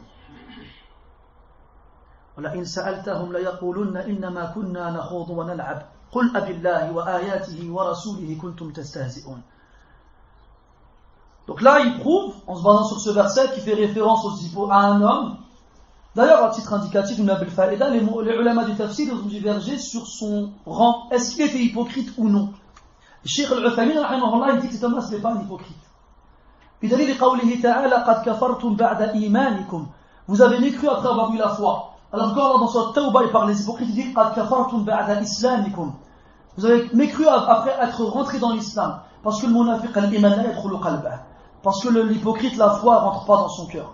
Même si certains savants disent que c'est un hypocrite comme Cheikh Al-Fawzan, hafidhahullah ta'ala. C'était juste une parenthèse. Donc, il y a un homme en retour de voyage qui a dit à ses compagnons ما رأينا مثل قرائنا هؤلاء أشبع بطونا ولا أطول السنن ولا أجبن عند اللقاء أو كما قال. On n'a jamais vu comme ces lecteurs-là, ils faisaient référence aux Sahaba, les lecteurs parce qu'ils lisaient beaucoup le Coran, qui mangent autant, voilà, akzaba al-sunan, c'est ça, qui mangent, qui s'empiffrent autant qu'eux, qui mentent autant qu'eux, et qui sont aussi poltrons qu'eux lors de la rencontre de la bataille. Et il y avait un sahabi qui était présent et qui a dit كذبت بل أنت منافق لا أخبرن رسول الله صلى الله عليه وسلم. Tu as menti, tu n'es qu'un hypocrite, je vais aller informer le prophète alayhi salatu wassalam. Et là la révélation a précédé ce sahabi radiyallahu anhu et le verset fut révélé. Et lorsque tu les interroges, ils te disent nous ne faisions que débattre et nous amuser. Alors dis, est-ce avec Allah, ses signes et son messager que vous vous amusez, dont vous vous moquez? Ne vous excusez pas, vous avez certes mécru après avoir eu la foi. Et comme ici Allah s'adresse au pluriel, au groupe, il a inclus dans le jugement ceux qui ont participé, même s'ils n'ont pas dit la parole. Même s'ils n'ont pas dit la parole. Mais comme ils l'ont écouté sans la contredire, ils sont dans le même jugement. Alors, donc il se sert de cette argumentation pour maintenir la mise en garde faite à mon égard. Alors une question me taraude, mon cher Sulaiman, waffaqakallah. Les frères qui étaient présents ce jour-là, ils ont dit quelque chose? Est-ce qu'ils sont intervenus et ont rappelé à l'ordre les personnes qui ont dit ces choses-là, ou qui ont rigolé en l'entendant? Je n'en ai pas le souvenir vu que c'est jamais arrivé. Mais demande-leur. Et je pense que si ils l'avaient fait, ça aurait été un argument supplémentaire qui aurait encore une fois renforcé ton jugement. Mais tu ne l'as pas cité. Ce qui nous amène à comprendre qu'ils n'ont rien dit. Ce qui nous amène à dire qu'on doit appliquer sur eux le même jugement. Et si ce jugement pour moi, est suffisant pour faire une mise en garde et pour interdire aux gens de s'asseoir, que ce soit à mes khotab, à mes sermons du vendredi, à mes conférences, ou à mes assises, ou bien au séminaire, ou bien plus encore ne pas l'inviter. Ya habibi man manahaka hadhihi as-sulta hatta ta'mura wa tanha. Mon frère, barakallahu fi, qui t'a donné cette autorité pour ordonner et interdire aux gens, toi? Donc il a laissé dans un texto tourner, ne l'invitez pas, ne vous asseyez pas, n'allez pas chez lui, ne lui demandez rien, il a écrit. Donc si je ne suis plus une personne de confiance, au point où on ne doit pas s'asseoir avec moi et aller avec moi, pourquoi ceux qui te rapportent l'information le sont, alors qu'eux aussi ils n'ont rien dit, dans le cas où cet événement aurait eu lieu réellement? Donc là tu nous as donné, barakallahu fik, un argument contre tes rapporteurs. Et tu nous as donné, grâce à Allah tabaraka wa ta'ala, et par ta cause, un moyen d'établir une autre critique à l'égard de tes rapporteurs. Car si moi je ne suis pas de confiance pour qu'on puisse prendre de moi la science ou bien les règles religieuses, eh bien eux ils ne sont pas de confiance non plus pour qu'on puisse prendre d'eux un tel rapport. Donc là, Akhil Habib, on a à travers tout ça prouvé à quel point ta mise en garde est faible, pour ne pas dire lamentable. Wallahi, elle est lamentable. Ya Akhil Habib, tu as étudié de longues années à Médine alors que nous, on en a été privés. Et pourtant, on a essayé. Et on en a envoyé des dossiers sur place. Mais Allah, il n'a pas voulu qu'on y aille. Et toi, Allah Ta'ala t'a choisi pour t'y rendre, pour rester dans la ville du prophète Muhammad sallallahu alayhi wa sallam, pour avoir l'opportunité de t'asseoir chez les mashayikh, pour avoir l'opportunité d'entendre l'adhan tous les jours et de prier dans la mosquée du prophète, alors que nous, on en est privés. Et ça fait maintenant 11 ans que tu es là-bas, ya akhi, et que tu étudies encore. Qu'Allah te facilite tes études. Ya akhi al-Habib, et tu n'as pas réussi à faire une mise en garde meilleure que celle-ci. Avec 11 ans d'études à Médine, tu n'as pas réussi à faire une mise en garde meilleure que celle-ci. Pourtant, c'est pas ça qui manque des cours à moi sur Internet. C'est pas ça qui manque. Sur Islam House, il y en a au moins 150. Entre les khotab qui durent une demi-heure à peu près, et les muhadarat qui durent au moins 1 heure. Et j'en ai abordé des sujets, que ce soit dans l'aqidah, que ce soit dans le fiqh, que ce soit dans le hadith, que ce soit dans le Coran. J'en ai abordé des sujets. Si tu voulais trouver des erreurs, tu en as que l'embarras du choix. Car j'ai cette aqidah que l'être humain, il n'est pas infaillible. Quel que soit le rang qu'il puisse atteindre, l'être humain, Allah il l'a créé comme ça, il commet des erreurs. Et comme il disait Shafi'i rahimahullah, وهذا من كلام المزني رحمه الله, un des plus grands élèves de Shafi'i, il disait, j'ai lu Kitab al-Risala à son auteur, al-Shafi'i, des dizaines de fois. Il n'y a pas une fois où il ne m'arrêtait pas pour dire khata, erreur, c'est pas bon. Et à la fin, al-Shafi'i disait Ya'ba Allah illa an yutimma kitab. Allah il refuse qu'un autre livre que le sien soit parfait. Et le prophète il dit alayhi salatu wassalam, kullu bani adam khata wa khairul khata'in at-tawwabun. Tous les fils d'Adam commettent des erreurs, mais les meilleurs d'entre eux sont ceux qui se repentent. Ya Habibi, moi je ne mets pas en doute le fait que je me sois trompé, c'est sûr. Regarde tout à l'heure. Il y a un frère qui disait Allah il est parti là. Pendant la khutbah, je l'ai dit tout à l'heure, vous avez entendu, j'ai dit allez voir sur internet, dans Google ou YouTube, je sais pas quoi, les mariages maghrébins, vous verrez. Frère, il est venu voir, il m'a dit fais attention que les gens ne prennent pas ta parole au premier degré, qu'ils aillent voir sur place et qu'ils voient des choses. Même si ma bonne opinion envers vous me pousse à comprendre, à croire que vous ne comprendrez pas ça de moi. Mais à la kulli hal, dans le cadre d'une ambiguïté possible, Jazallah khira, il est venu me voir, il m'a dit fais attention kada directement. Et bismillah, vous m'avez entendu parler après. Qu'Allah il le récompense. Pourquoi c'est pas difficile, wallah? C'est pas difficile, viens voir, bismillah, on en discute. Wallah, les frères, saddiqouni, ou la tusaddiqouni. Depuis 2003, je fais la khutbah dans la ville de Blanc-Minier. J'ai fait la khutbah dans la mosquée des Tilleuls, plus d'un an. J'ai fait la khutbah au foyer à côté du pont Ciblon, je sais plus comment ça s'appelle. Bon bref, à côté là. Plus d'un an aussi. Et ça fait maintenant 3 ou 4 ans que je la fais ici. Saddiqouni, ikhwati. Jamais personne n'est venu me voir pour me dire que tu as fait une erreur. Jamais. Jamais. Et c'est pas une chose qui va me pousser à croire que je fais pas d'erreur. Moi, j'en suis conscient que j'en fais des erreurs, c'est sûr. Mais si on me les montre pas, je vais pas les découvrir en dormant pendant mes rêves. Parce que quelqu'un me dira, tu t'es trompé là. Ah ouais, astaghfirullah, et je reviens, pas de problème. Il n'y a pas de problème. Je reviens. C'est pour ça qu'on arrive au reste de cette réponse qui sera, Inch'Allah, un léger cours sur beaucoup de points importants qui serviront à tout le monde, je l'espère. Premièrement, c'est qui a le droit de parler dans ce genre de choses-là? Qui a le droit de venir dire on prend de lui, on ne prend pas de lui? من كان له شغل فلينصرف راشدا من حيث جاء بدون استئذان. Quiconque a une chose à accomplir, qu'il parte sans demander la permission, bien entendu, nous ne retenons personne. Et je m'excuse de vous faire subir ça. Parce que si c'est difficile pour vous à supporter, Wallah, c'est encore plus difficile pour moi à en parler. Et si c'était la faïda, l'intérêt ilmi, scientifique qu'on trouve à travers toutes ces paroles-là, je ne l'aurais même pas fait. Donc je m'excuse encore une fois de vous faire subir ça. Man yanbaghi lahu an yatakallama fi an-nas. C'est qui a le droit de parler sur les gens? Qui a le droit de dire on prend ou on ne prend pas? Eh bien, on va laisser les ulama répondre à cette question. Mais avant de laisser les ulama répondre à cette question, on va laisser Allah tabaraka wa ta'ala nous donner la principale condition pour parler. Qala subhanahu wa idha qultum fa'dilu walau kana dha qurba.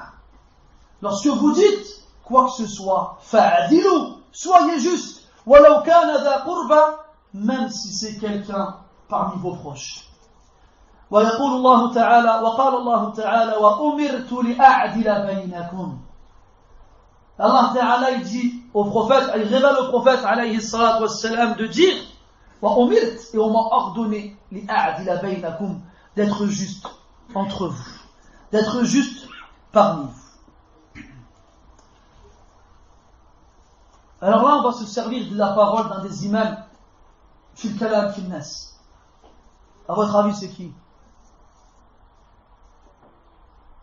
Al-Zahabi rahimahullah. Al-Zahabi rahimahullah est un imam, un historien, quelqu'un de très très savant au sujet des hommes, qu'il fasse partie des 3 premières générations ou même ceux d'après. Al-Zahabi rahimahullah, il dit Al-kalamu fi al-rijal la yajuzu illa li tammi al-ma'rifa tammi al-wara'. قاله في ميزان الاعتدال. Al-Zahabi rahimahullah, il a un kitab qui s'appelle Mizan al-I'tidal, dans lequel il donne justement l'avis des savants sur les rapporteurs ambigus, sur lesquels il y a des paroles dans lesquelles les savants divergent.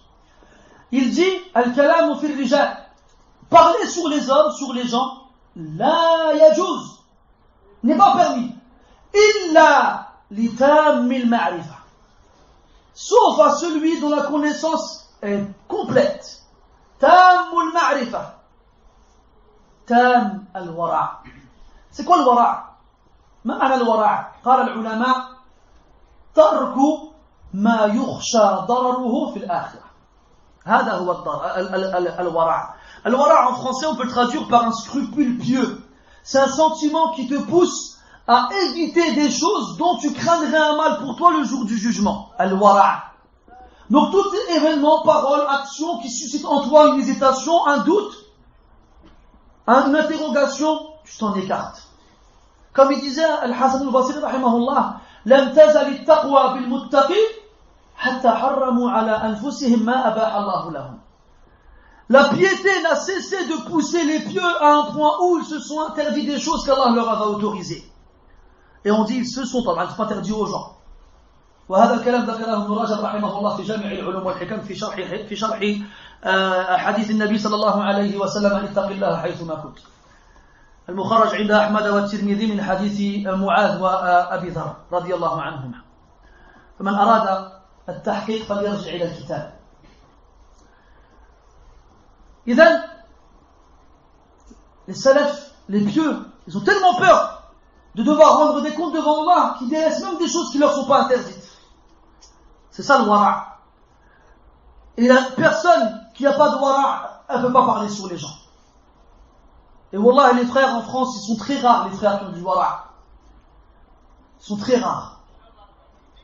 Et malheureusement, dans la plupart de ceux qui se permettent de parler sur les autres, il n'y a pas de wara'. Il n'y en a pas. Et ça, c'est chez soi-disant ceux qui ont étudié, voyagé et se sont assis chez les mashayikh. Qu'est-ce qu'on doit dire des autres qui ne se sont jamais assis chez les mashayikh, qui n'ont jamais voyagé, qui n'ont jamais étudié, comme ces pauvres frères et sœurs qui transmettent les messages sans réfléchir. Et qui, en agissant ainsi, se trempent dans un bain duquel ils auraient pu être épargnés. لأن النبي يقول صلى الله عليه وسلم كفى بالمرء كذبا أن يحدث بكل ما سمع. Il suffit à l'être humain comme mensonge de rapporter tout ce qu'il entend. Il suffit. Ça c'est pour le mensonge. Que dire alors de al-waqi'a na'am, on va arriver al-waqi'a fi a'rad al-muslimin. Le fait d'atteindre l'honneur des musulmans. Le fait d'atteindre l'honneur des musulmans. Donc toi, mon très cher frère, toi qui as reçu le texto dans ton téléphone et qui t'es empressé de faire transférer à tous mes contacts et de l'envoyer, sache qu'en agissant ainsi, tu as fait 2 péchés. Tu as menti parce que tu as rapporté ce que tu as entendu sans réfléchir. Et tu as atteint l'honneur d'un de tes frères. Et on rajoute une 3e chose, tu devras demander des comptes à cette personne-là, en l'occurrence moi. Mais je vous rassure,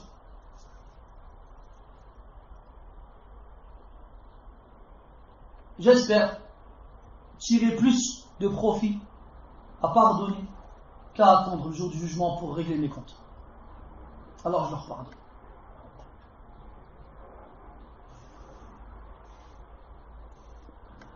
C'est dur, c'est dur.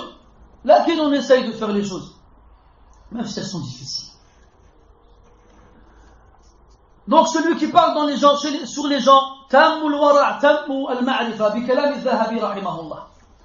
Et je voulais vous lire une parole de Ibn Khaldun rahimahullah fi muqaddimatihi. Donc Ibn Khaldun rahimahullah, pour ceux qui ne le connaissent pas, c'est un jabal qui a écrit des ouvrages, notamment dans l'histoire, presque inégalables. Alors, dans un long paragraphe que je vais vous lire et vous résumer par la suite, il cite les conditions requises chez la personne qui parle sur les autres.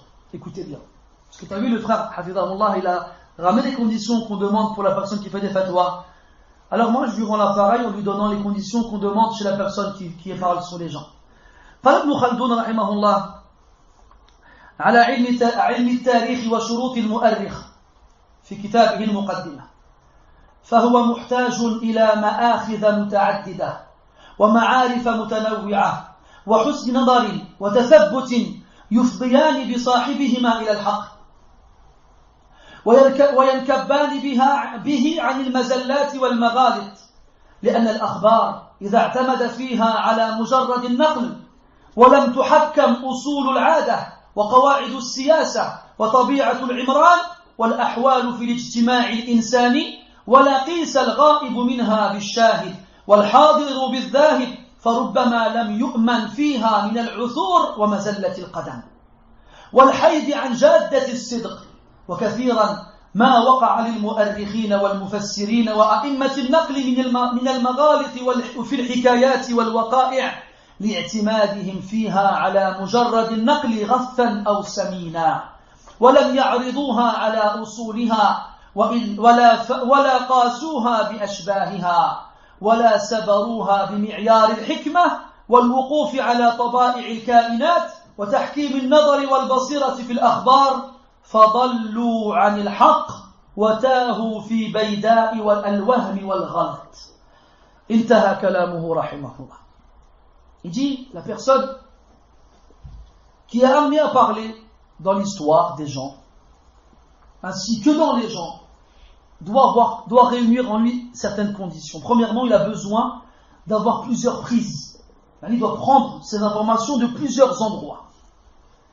Et il doit avoir des connaissances nombreuses et variées. Et il doit avoir une bonne observation et une sécurité. Il doit confirmer. Donc avoir une bonne observation et une confirmation qui vont le pousser vers la vérité. Et qui vont l'éloigner des erreurs et des glissades. Pourquoi?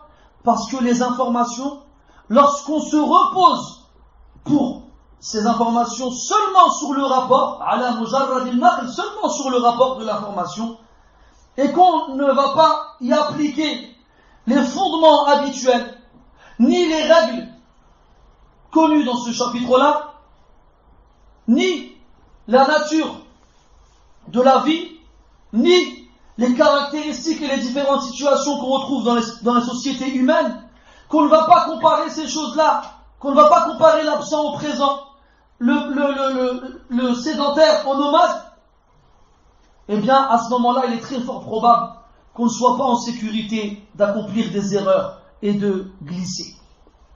Après, il dit, et bien sûr, de s'éloigner de la vérité et de la véracité. Après, il dit, et énormément d'historiens et d'exégètes et de grands savants qui rapportent les informations se sont trompés au sujet d'histoire et d'événements, car ils ne se sont appuyés que sur des rapports. Tout ce qui leur venait, comme on dit, c'est une expression qui dit tout ce qu'on te ramène, tu prends. Tout ce qu'on leur donnait, ils le prenaient, et à cause de ça, ils ont fait énormément d'erreurs, sans confronter ces informations-là au fondement de la science, ni en les comparant à des événements identiques, et ni en les soumettant à la sagesse. Et en agissant ainsi, se sont éloignés de la vérité et se sont perdus dans la vallée de l'illusion et de l'erreur. Intaha kalamuhu rahimahullah. Regarde comment les grands ulama déterminent les conditions avec lesquelles on peut ou non prendre la parole des hommes qui se permettent de parler sur les autres personnes.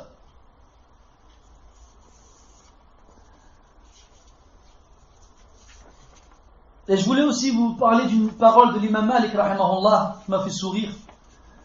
C'est encore Al-Dhahabi rahimahullah qui la cite dans As-Sir A'lam al-Nubala, dans la tarjama de Malik ibn Anas rahmatullahi alayhi. قال مالك رحمة الله عليه إمام دار الهجرة لا يؤخذ العلم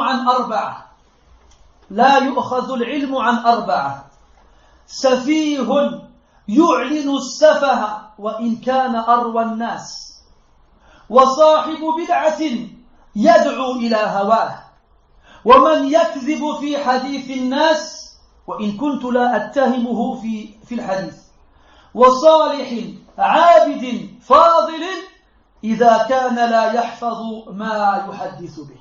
انتهى كلامه رحمه الله.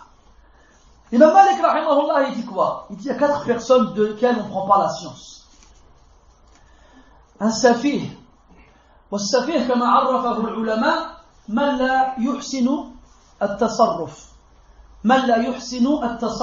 يعني c'est celui qui ne sait pas, comment on pourrait dire ça en français, se comporter, ou du moins agir en conséquence en fonction des personnes qu'il a devant lui ou de la situation dans laquelle il se trouve. Yani c'est pas se comporter correctement en fonction des gens avec lesquels il est ou bien de la situation dans laquelle il se trouve. Ou bien dans le Coran vous trouverez comme traduction les sots.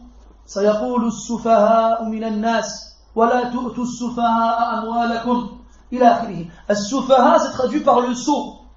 Le sot, le stupide, celui qui ne sait pas réfléchir, qui ne va pas dire la bonne parole au moment où il faut la dire, ou bien qui ne va pas réagir correctement au moment où il faut réagir, il a c'est le safih. Et c'est pas seulement le safih, mais non seulement c'est le safih, mais c'est celui qui montre son safih aux autres. C'est celui qui montre aux gens sa sottise, sa stupidité. Il ne le prend pas comme une insulte, mon cher frère Sulayman, mais vu la qualité de ta mise en garde, c'est du safih. C'est du safih, ta mise en garde, na'am. Et le fait que tu t'es empressé de la montrer à tout le monde, eh bien, pour moi, tu rentres dans cette catégorie-là. Et en plus, il dit, وَإِنْ كَانَ أَرْوَى النَّاسِ, même si c'est la personne qui rapporte le plus de hadith. ben tu prends pas de l'ilm. Parce que c'est un safih qui n'a pas honte de montrer son savoir aux gens. Après, il dit, وَصَاحِبُ بِدْعَةٍ يَدْعُو إِلَى هَوَاهُ. Et quelqu'un qui accomplit une innovation et qui appelle vers ses passions. وَمَنْ يَكْذِبُ فِي حَدِيثِ النَّاسِ. Et celui qui ment dans les paroles des gens. Yani quand il les transmet, il les transforme. Il ne les transmet pas correctement. Et on ne peut pas t'accuser de faire cela parce que je ne te connais pas ainsi. Mais au minimum, je peux accuser ceux qui t'ont rapporté des informations d'être ainsi.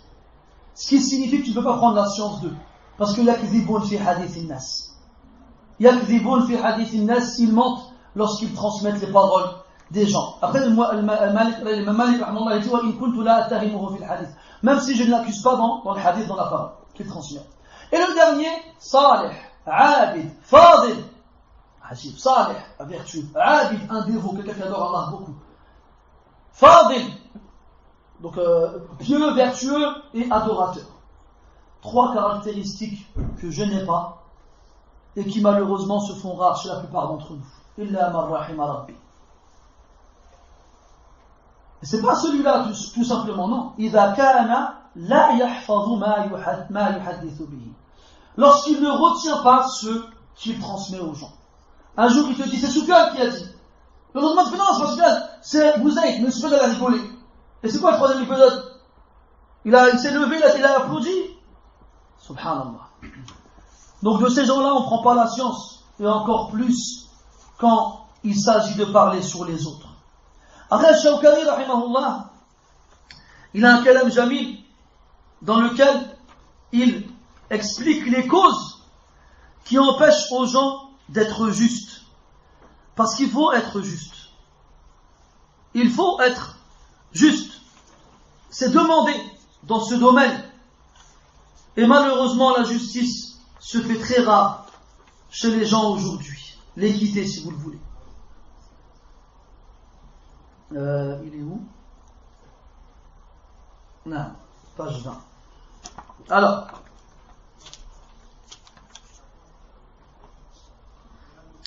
قال الشوكاني رحمه الله في كتابه أدب الطلب في الأسباب المانعة من الإنصاف. Je suis obligé, mes frères, je suis désolé. Je ne veux pas faire une réponse dans laquelle on attaque le frère en s'énervant, en insultant, c'est pas ça. Ni faire un truc vite fait. Je veux prouver avec science que la réponse, elle est incontestable comme je l'ai intitulée au départ. Même si je vous demande de ne pas l'intituler ainsi, j'espère que vous ne le ferez pas. Je voulais le faire, mais je ne le ferai pas. Je vous en ai juste informé, c'est tout. Parce que des frères, des fois, ils veulent faire bien, ils mettent des trucs sur Internet, et après, ils se permettent eux-mêmes de faire des titres, des commentaires et tout ça. Donc, Al-Shawkani, rahimahullah, il dit, في الأسباب المانعة من الإنصاف. يعني les causes qui empêchent la personne d'être juste et équitable. Il dit, ومن جملة الأسباب المانعة من الإنصاف التقليد في علم الجرح والتعديل. لمن ليس للجميع لمن فيه عصبية من المصنفين فيه كما يجده اللبيب كثيرا فإنه إذا تصدى لذلك بعض المصابين بالتقليد كان العدل عنده من يوافقه في مذهبه الذي يعتقده والمجروح من خالفه كائنا من كان. عجيب. Al-Shawkani, rahimahullah, pour ceux qui ne le connaissent pas, c'est un grand imam du Yémen qui a vécu il y a ça quelques siècles, quelques décennies, pas très anciens par rapport à nous, laquelle, quand même. Et des fois, quand tu donnes la parole des anciens, tu dis, subhanallah, on dirait, ils sont parmi nous, ils observent et ils écrivent. Mais ouais, ça nous fait comprendre que ce mal-là, il était présent depuis longtemps, et que ce n'est pas une chose qui existe seulement aujourd'hui. Il dit, rahimahullah, parmi les causes qui empêchent à la personne d'être juste dans son jugement, l'imitation aveugle dans la science de la critique et de l'éloge. Mais pas de façon absolue, je précise. Il dit pour celui qui a du fanatisme à l'égard de ceux qui sont dans ce domaine, de ceux qui écrivent dans ce domaine. Du fanatisme, c'est mon cheikh et puis c'est tout. Ça le fanatisme, al-asabiyya. Après, il dit, rahimahullah, kama yajiduhu al-labibu kathira. Et ça, al-labib, al-dhaki, l'intelligent, il le trouve beaucoup. Il remarque que al-muqallidoun, ceux qui imitent aveuglément et qui ont du ta'assoub, qui ont du fanatisme, eh bien, eux, ils n'ont pas d'insaf. Ils n'ont pas de justice et d'équité. Parce que quand c'est toi qui le dis, tu n'as pas le droit. Mais quand c'est son ami qui le dit, non, lui, il a le droit, c'est mon ami. Et là, il fait preuve d'injustice. Parce que si vraiment il était juste, il appliquerait sa règle sur tout le monde, quel qu'il soit. Et d'ailleurs, c'est ce qu'il dit par la suite. Si jamais certains qui sont touchés par l'imitation aveugle et le fanatisme s'attaquent à quelqu'un, chez lui, l'équité, c'est quoi? Celui qui est d'accord avec moi, dans mon madhab que je considère comme étant le meilleur, eh bien, je serai juste avec lui. Quant à celui qui n'est pas d'accord avec moi, eh bien, ce sera lui qu'on critiquera. Quant à celui qui n'est pas d'accord avec moi, ce sera lui qu'on critiquera. Intaha kalamuhu, rahimahullah. On a aussi, comme parole, toujours de Dhahabi, rahimahullah. Salam, rahmatullah. Elle est où? Elle est là. Non, elle n'est pas là. Alors, 10, 11, 12. Naam.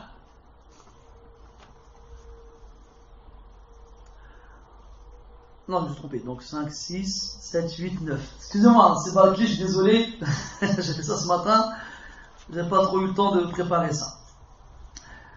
Alors, 9, c'est lequel? Parce qu'en fait, je lisais et j'écrivais. Et après, j'ai fait le plan. قال الذهبي رحمه الله في السياق فقد سرنا في وقت لا يقدر الشخص على النطق بالإنصاف نسأل الله السلامة. الذهبي رحمه الله il dit à son époque, écoute bien, nous sommes dans une époque où la personne ne peut pas parler avec équité. Elle peut pas. C'est à son époque ça. Qu'est-ce qu'on doit dire nous aujourd'hui quand on connaît le hadith dans lequel le prophète alayhi salam ولا يأتي بعد ذلك زمان إلا وهو أخبث أو أشد أو كما قال عليه الصلاة والسلام après les al-Qurun al-Mufaddala, après les 3 siècles bénis, eh bien il n'y aura pas une époque qui viendra sans qu'elle soit pire ou plus mauvaise que celle qui l'a précédée. Donc الذهبي رحمه الله فقد سرنا في وقت لا يقدر الشخص على النطق بالإنصاف نسأل الله السلامة يجي رحمه الله. Ça c'est ce que là ça. Nous sommes à une époque où il n'est pas possible pour la personne de parler avec équité. C'est ce qu'il dit, rahimahullah. Qu'est-ce qu'on doit dire nous aujourd'hui?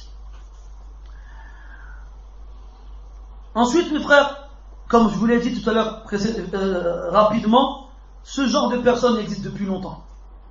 Et je vais vous le prouver parce qu'on a beaucoup de ulama qui en ont parlé depuis longtemps.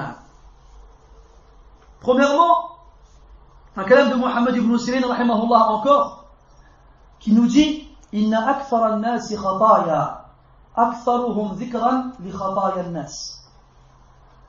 Il dit les gens qui font le plus d'erreurs sont ceux qui citent le plus les erreurs des gens. Les gens qui font le plus d'erreurs sont ceux qui citent le plus les erreurs des gens. Et par rapport à cela, pardon, il y a des salafs qui craignaient ce genre de personnes. Des salafs. ذكر الذهبي رحمه الله في السير في ترجمة الكسائي رحمه الله قال الدوري الإمام المعروف صاحب الرواية قال لي الكسائي كنت أقرأ على حمزة إمام يروي عن إمام يقرأ عن إمام فجاء سليم بن عيسى فتلكأت فقال حمزة تهابه ولا تهابني قلت أي الكسائي أيها الأستاذ أنت إن أخطأت قومتني وهذا إن أخطأت عيرني. Ad-Duri rahimahullah il rapporte, il dit Al-Kisa'i m'a dit un jour, pour ceux qui connaissent ni Ad-Duri ni Al-Kisa'i, ce sont des imams qui rapportent les lectures du Coran. Al-Kisa'i il dit un jour je lisais à Hamza, qui est aussi un imam qui rapporte les lectures du Coran. Un jour je récitais le Coran à Hamza. Alors Salim ibn Isa il est rentré. Fatalakkat ay ta'akhart wa taraddat. Yani j'ai hésité à continuer à lire. et je me suis arrêté. Alors, Hamza, il dit à Al-Kisa'i, tu le crains et tu ne me crains pas moi? Alors c'est moi ton professeur. Et là, Al-Kisa'i lui répond, ô professeur, toi, si je me trompe, tu vas me redresser, tu vas me corriger. Lui, si je me trompe, il va me critiquer. Lui, si je me trompe, il va me critiquer. وقال داود بن دريد رحمه الله سمعت الشعبي رحمه الله يقول والله لو أصبت 99 مرة وأخطأت مرة لأعدوا علي تلك الواحدة. الشعبي رحمه الله, Daoud ibn Durayd رحمه الله, ça c'est encore dans Sira al-Nubala. Si seulement on lisait plus dans ce livre-là, wallah, les choses seraient très très différentes. Ala kulli hal, Daoud ibn Durayd rahimahullah, il rapporte, il a dit, j'ai entendu Al-Sha'bi rahimahullah dire, par Allah, si j'avais eu bon 99 fois et je m'étais trompé une fois, eh bien il m'aurait reproché cette fois-là. Eh bien il m'aurait reproché cette fois-là. Et il y a une parole de Sufyan ibn Uyayna, elle est violente. Il dit quoi, rahimahullah? Donc il parle de ces gens-là, il les compare. Qu'est-ce qu'il dit? ومنهم من يشبه الخنازير التي لو ألقي لها الطعام الطيب عافته فإذا قام عن رجيعه ولغت فيه فكذلك تجد من الآدميين من لو سمع 50 حكمة لم يحفظ واحدة منها فإذا أخطأ الرجل عن نفسه أو حكي غيره ترواه وحفظه. انتهى كلامه رحمه الله. رواه الخطابي في العزلة. Vous allez peut-être être choqué par ce que vous allez entendre. C'est pas moi qui l'ai dit, c'est un autre Soufiane, un vrai. Moi je suis pas un vrai. Lui c'est un vrai. Ça me rappelle une petite anecdote quand j'ai passé les examens aux Émirats pour faire imam.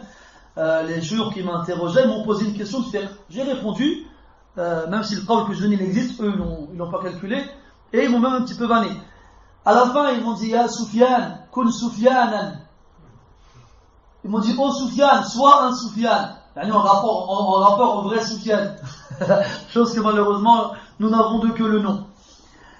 Il dit, rahimahullah, Soufiane ibn Uyayna al-Hilali, rahimahullah ta'ala. Wa minhum, et parmi eux, il y en a qui ressemblent au porc. Ceux qui, lorsque tu leur proposes une nourriture bonne et saine, ils en éprouvent de l'aversion. Alors que lorsqu'il se lève de ses propres excréments, eh bien, il mange dedans. Eh bien, il en est ainsi chez les êtres humains. Chez certains êtres humains, tu en trouveras qui, lorsque ils entendent 50 sagesses, ils n'en retiennent aucune. Mais si la personne se trompe de lui-même, ou en rapportant une parole d'un autre qui est une erreur, là, il la rapporte et il la retient. Il la rapporte et il la retient. Et ahbabi, ces gens-là, ils existent depuis longtemps, ces gens-là. Et ces gens-là, c'est un fléau depuis longtemps. Et les salaf, rahmatullahi alayhim, les premiers, s'en sont plaints. Et par rapport à cela, j'aimerais poser une question à Sulayman, hafidahullah wa waffaqah, concernant le mensonge qu'on a trouvé, qu'il m'attribue. Comme quoi, donc, on aurait insulté Cheikh Rabi en disant Cheikh Kunfu. Et quiconque s'adresserait ainsi à l'égard d'un des savants de la Sunna aura certes fauté, sans aucun doute. Maintenant, j'aimerais qu'il m'explique pourquoi certains savants ont été connus pour dire du mal d'un autre savant, et pourtant ça n'a pas été une raison pour l'exclure complètement des gens de la Sunna. Ah, ça me rappelle une chose que le frère il a dit, que j'avais oublié, qui m'a fait rigoler aussi. Il a dit, je ne dis pas que Soufiane Abu Ayoub n'est pas un salafi. Ça, on l'a. Mais il contredit la voix des salafs. Ils ont réussi à inventer al-i'tizal fil minhaj. Al-i'tizal, pour ceux qui ne connaissent pas ça, c'est une ta'ifa dalla, c'est un groupe égaré dans l'aqida qui parmi ses égarements a est le symbole de la lâcheté. C'est-à-dire, il y a les khawarij qui excommunient le musulman lorsqu'il accomplit un grand péché. Il dit c'est un kafir, il est éternellement en enfer. Il y a le murji'a qui considère celui qui a accompli des grands péchés, qui est facile comme étant un croyant avec la foi absolue. Et entre deux, il y a le mu'tazila. Le mu'tazila, c'est des poltrons, c'est des lâches. Ils n'ont pas osé prendre la position des khawarij en excommuniant les musulmans ici-bas. Mais par contre, ils sont d'accord avec eux sur le jugement final, ils sont éternellement en enfer. Ils ont dit quoi? Non, c'est pas un kafir. Alors on lui a dit, c'est un musulman, alors il fait non, c'est pas un musulman non plus. Ah bon, bah c'est quoi? Manzila bain al-manzilatayn. C'est un degré entre les deux. Et ben eux, ils ont inventé al-i'tizal dans le minhaj. C'est un salafi? Non. C'est pas un salafi? Non plus. Ben c'est quoi alors? Ils ont inventé, du moins ils reprennent beaucoup le mot hizbi, mot qui existe bien entendu, qui a une définition qui est connue chez les savants, et qui très souvent est employé à tort, à l'égard de personnes qui ne le méritent pas. Alors ils te disent quoi? Je ne dis pas que c'est pas un salafi. Attention. Par contre, il contredit la voix des salafis. Donc si je suis toujours un salafi pour toi, je mérite alors de ta part le comportement que le salafi a à l'égard du salafi. Et lorsqu'un salafi fait une nasiha à un salafi, il ne la fait pas comme toi tu l'as fait. Donc explique-moi alors pourquoi. Explique-moi alors pourquoi. Et tu as inventé un hukm, ni salafi ni pas salafi. Manzilatun bain al-manzilatayn. Comme j'avais déjà entendu auparavant, il est salafi, lakin fi salafiyatihi nadar. Il est salafi, mais dans sa salafi, il y a des choses à revoir. Ou encore, il est salafi, mais son minhaj il est daif. Il est salafi, mais son minhaj il est faible. Ya ahbabi, min ayna lakum hadhihi al-awsaf? D'où vous apportez ces caractéristiques? Qui vous a précédé في عند علماء الجرح والتعديل في هذه الأوصاف? Dans ces caractéristiques-là, il faudra m'expliquer d'où vous les ramenez. Donc moi je sais pas, là je suis en train de demander au frère qui m'explique. C'est ce affaire que je vais lui lire, qui est rapporté encore une fois par Al-Dhahabi rahimahullah dans ce siyar qui est connu chez les ulama. عن عبد الله بن محمد الوراق قال: كنت في مجلس أحمد بن حنبل رحمه الله فقال: من أين أقبلتم؟ قلنا: من مجلس أبي كريب. فقال: اكتبوا عنه فإنه شيخ صالح. فقلنا: إنه يطعن عليك. قال: فأي شيء حيلتي؟ شيء صالح قد بلي بي. بس. Donc, Abdullah ibn Muhammad al-Warraqi, il nous dit qu'il était dans une assise de l'imam Ahmad rahimahullah. Lorsqu'ils arrivèrent à une assise de l'imam Ahmad rahimahullah qui dit, il leur dit: d'où venez-vous? Alors ils répondirent: nous venons de l'assise de Abu Kurayb. Alors l'imam Ahmad rahimahullah a dit: prenez de lui la science, écrivez de lui le hadith, car c'est un shir salih, vertueux. Donc il a fait un ta'dil. Alors il lui dit: rien shir, il parle de toi en mal, yata'an alayk, il te critique. Alors il a dit: qu'est-ce que vous voulez que je fasse? Shaykhun salih asarra ala ta'dilihi qad buliya bi. Un shir vertueux qui a été éprouvé par moi. Il n'a pas dit: ah bon, alors c'est pas un shir vertueux, elle n'est pas chez lui. Non. Il dit: qu'est-ce que vous voulez que je fasse? Un shir vertueux qui a été éprouvé par moi. Et pourtant c'est l'imam Ahmad rahimahullah, lorsqu'on lui a dit que Fulan yata'an fi ashab al-hadith, qala zindiq, zindiq. Quand on a dit à l'imam Ahmad que Fulan, parmi les gens, yata'an fi ahli al-hadith, les gens du hadith, il a dit zindiq, zindiq. Zindiq c'est le kafir, le munafiq. Vraiment quelqu'un qui est au plus bas degré de la foi. Chez certains zindiq c'est le murtad. Il y a aussi cette histoire qui est rapportée par Muhammad ibn Ibrahim et aussi Al-Qara'awi rahmatullahi alayhima. Elle est rapportée par ces deux montagnes de science. Et celle de Muhammad, la riwaya de Al-Qara'awi, elle est venue de Sheikh Ali Nasr al-Faqihi hafidahullah, qui est encore vivant. Allez le voir si vous voulez demander confirmation. D'ailleurs, c'est enregistré, vous le trouvez sur le net. Une histoire qui a été connue, comme quoi, après il y a plusieurs versions, comme quoi à la kulli hal, un riche saoudien commerçant voyageait beaucoup en Inde. Et il lui arrivait des fois, à cause de son commerce, de devoir y rester longtemps.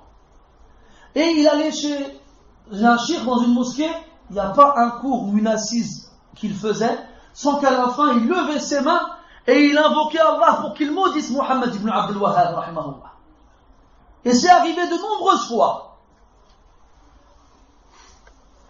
Et le Tajir saoudi, ça lui faisait du mal, mais il ne savait pas comment aborder le shirk pour lui parler. Un jour, le shirk il vient le voir lui demander s'il a du parfum. Alors le Tajir il en profite pour l'inviter chez lui. Il l'invite chez lui. Quand il l'invite chez lui, avant d'arriver, qu'est-ce qu'il fait? Il avait Kitab Tawhid chez lui. Il a enlevé la couverture et il l'a mis en évidence pour que le shirk, quand il viendra chez lui, le voie. Lorsqu'il est arrivé, le shirk chez lui, qu'il a accueilli, il lui a dit: excuse-moi, je vais chercher un melon ou une pastèque. Et il a laissé exprès pour qu'il voie le livre. Et le shirk, il voit le livre, il se lève, il prend le livre et il commence à lire dedans. Et chaque fois, il lève la tête, il en acquiescement avec ce qu'il trouve.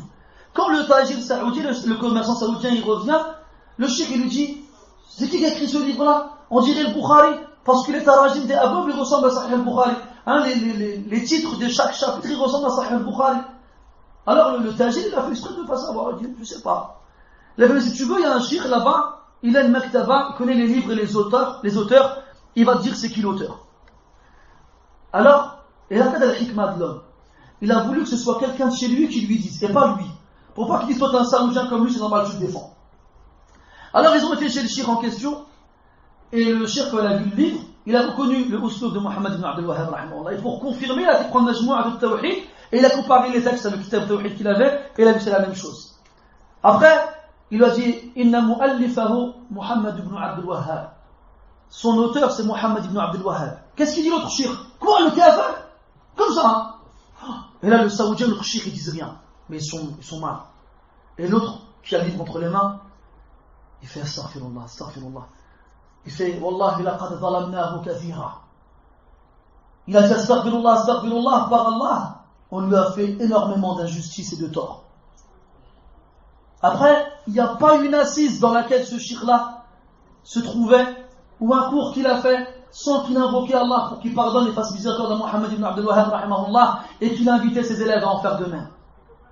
La question, c'est quoi, mes frères? Si on avait agi envers lui comme les autres, ils font, qu'il ne pardonne aucune erreur, aucune chose, est-ce qu'on aurait pu être une cause pour que les gens y reviennent? Les savants eux-mêmes qui se font insulter, ils trouvent des excuses à ceux qui les insultent. Un Nabi alayhi salatu wassalam qui s'est fait insulter par ses congénères de Mecca qui étaient mécréants, et le jour de la conquête de la Mecque, le hadith il est rapporté par énormément de mu'arrikhin, même si beaucoup de muhaqqiqin disent qu'il est daïf, me disent que ma'nah lahu asl et que ma'nah maqboul. Quand il a réuni les gens à Mecca, il leur a dit: que pensez-vous que je vais faire de vous? Ils ont répondu: Ibnul Karim, Akhul Karim, Ibnu Akhil Karim. Tu es un frère noble, fils d'un frère noble. Alors il leur a dit: partez, vous êtes libres. Yahri, supposons j'ai insulté un shirk, et j'aurais jamais dû faire ça. Marhaban bikar, dullani ala sawab. Indique-moi la vérité, indique-moi la bonne parole à dire. Montre-moi l'erreur que j'ai faite. Surtout si cette parole-là n'a pas été dite en public, mais en privé. D'ailleurs, parmi les qawaïd al-ma'rouf, c'est que l'erreur qui est faite en public doit être corrigée en public. Et l'erreur qui a été faite en privé, elle est corrigée en privé. Encore une qaïda contre toi, mon très cher frère. Donc explique-moi pourquoi Al-Qara'awi, je vais dire Al-Qara'awi, Al-Qara'awi, rahmatullahi alayhi, ou encore Muhammad ibn Ibrahim, ils n'ont pas sauté sur l'occasion pour dire qu'il s'est trompé. Il aurait dû mettre en garde contre lui et ne pas laisser les gens s'asseoir avec lui. Ou bien dis-moi pourquoi l'imam Ahmad, rahimahullah, malgré le fait qu'il ait su qu'on parlait sur lui au mal, il a dit: Shaykhun salih, qad bouliyabi.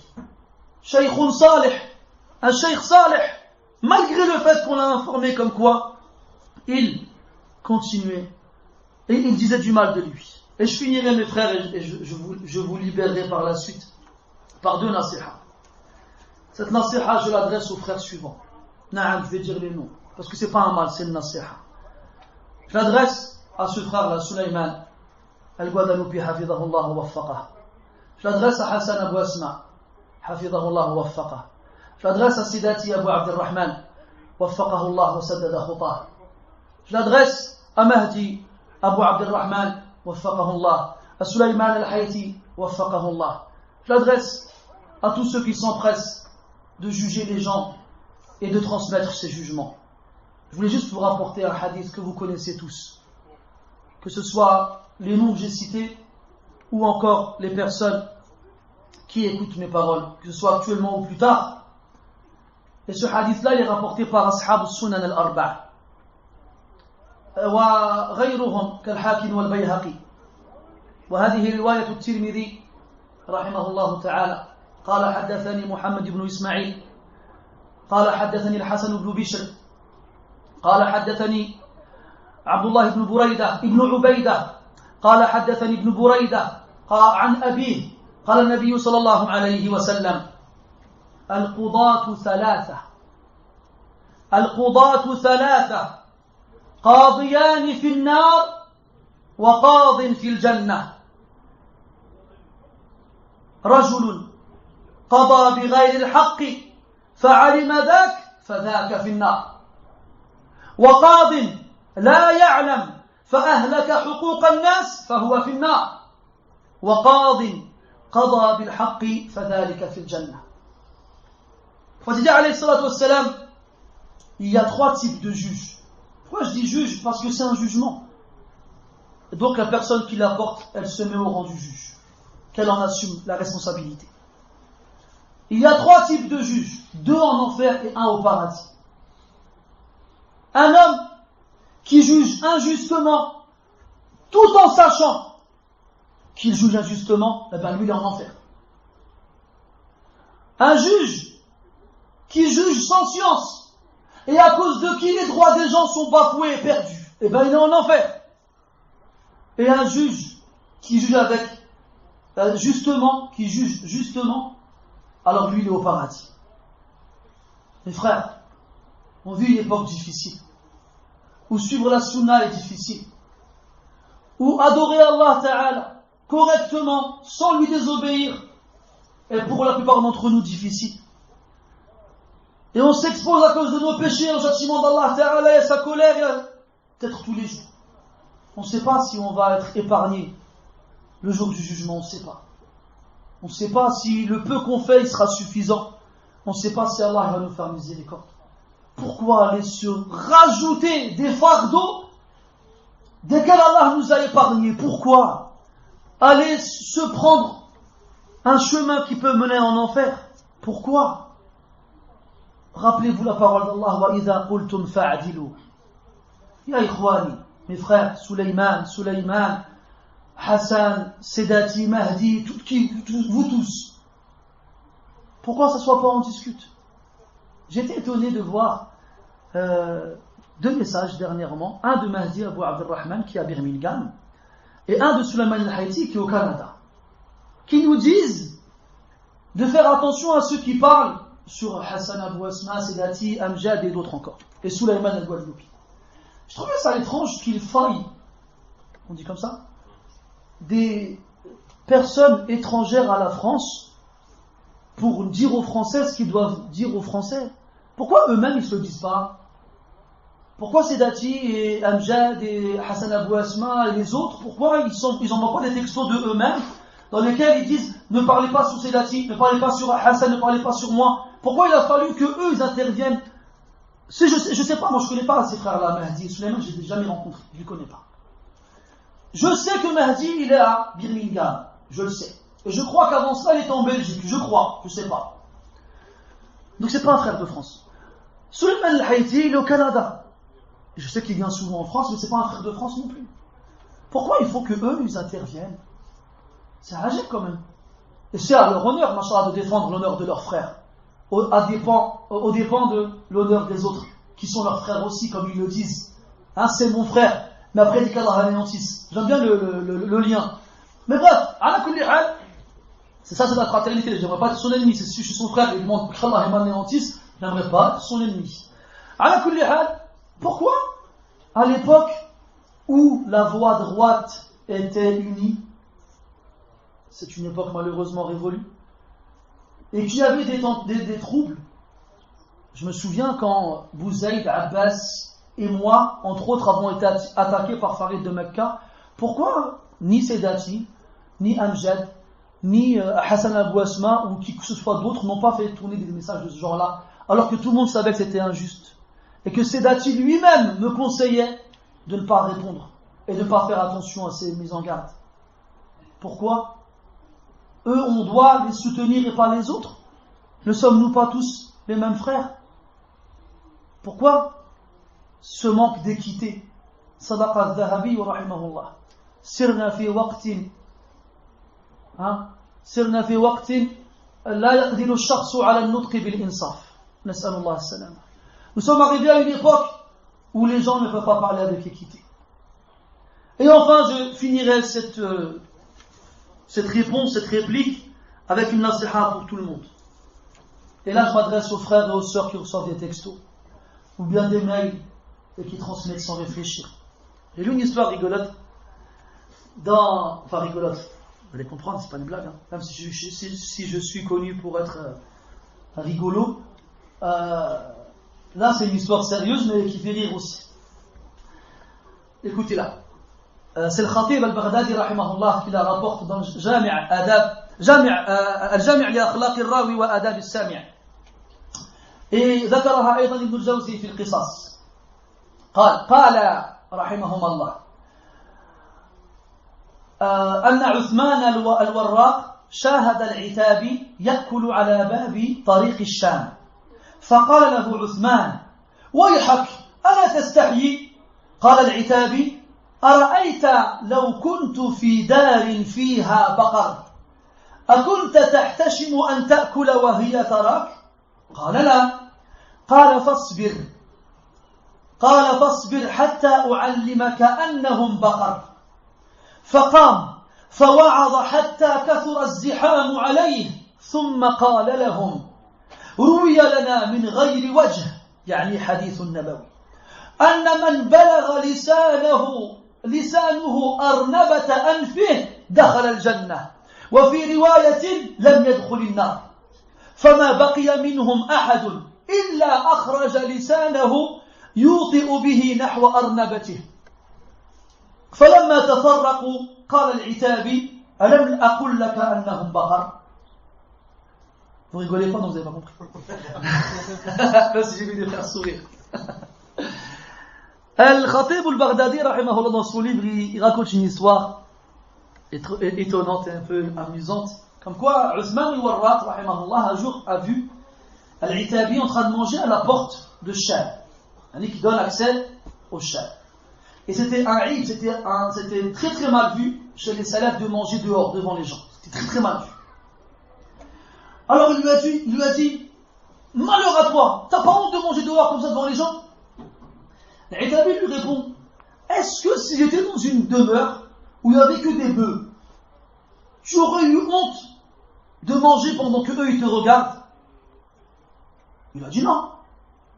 Alors il a dit, attends un peu, je vais t'apprendre, je vais te montrer que ce sont des bœufs, en parlant des gens.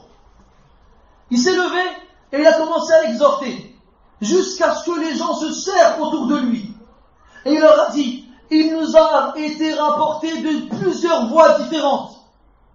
Et il leur a fait comprendre que c'était les paroles du prophète. Mais il n'a pas dit qu'à Rasulullah. Il nous a été rapporté de plusieurs voix différentes, que celui dont la langue atteint le bout de son nez, il rentre au paradis. Et dans une version du hadith, il ne rentre pas en enfer. Il n'y en a pas un parmi eux sans qu'il ne sorte sa langue pour essayer de toucher son nez. Tous. Après, il leur a dit, je t'ai pas dit que c'était des bœufs? Je t'ai pas dit que c'était des bœufs? Pourquoi je vous raconte cette histoire, mes frères? Mes frères, soyez pas des bœufs, Allah ta'alaikum. Ne soyez pas des bœufs, Allah ta'alaikum. Préservez-vous des péchés. Préservez-vous de l'honneur de vos frères. Arrive devant Allah avec des péchés qu'il y a entre toi et lui, en dehors de l'association, Allah il pardonne. Mais viens pas avec du mal que tu as fait aux autres. Ne sois pas un bœuf qui reçoit un texto qui le transmet. N'allez pas vous battre pour Soufiane Abou Ayoub et Suleiman Guadeloupi. Ça ne vaut pas la peine. Comment est-ce que le prophète, alayhi salatu wassalam, il se fait insulter presque tous les jours dans ce pays? Et il n'y en a pas un qui va parler avec les koufars, ne serait-ce que dans le but de défendre son honneur. Et là, tu te bats pour Suleiman Guadeloupi et Suleiman Abou Ayoub? Non, non, les frères, c'est n'importe quoi. Je vous conseille, je vous livre ce conseil qui vient d'un cœur, une qalbin mushfiq, comment dirais-je, qui a de l'attention envers vous et qui veut pour vous le bien. Muhibbul lakum al-khayr, qui veut pour vous le bien. Arrêtez, wallah mes frères. Chacun il répond à cette question sincèrement à lui-même. Qui ici a lu entièrement Riyad Salihin? Qui? Si on avait transmis les hadiths de Riyad Salihin de la même façon qu'on a transmis ces messages, on aurait tous lu Riyad Salihin entier, rien qu'en lisant les textos qu'on reçoit dans nos téléphones. Imaginez-vous ça. Riyad Salihin min kalami Sayyid al-Mursalin. La parole du prophète, alayhi salatu wassalam, on t'envoie un texto, tu l'effaces, ou bien tu la laisses, mais la parole de Foulan sur Foulan, là tu la fasses. Subhanallah. On en est arrivé là, billah alaykum, on en est arrivé là. Nas'alullah as-salam. Nas'alullah as-salam, nas'alullah as-salam.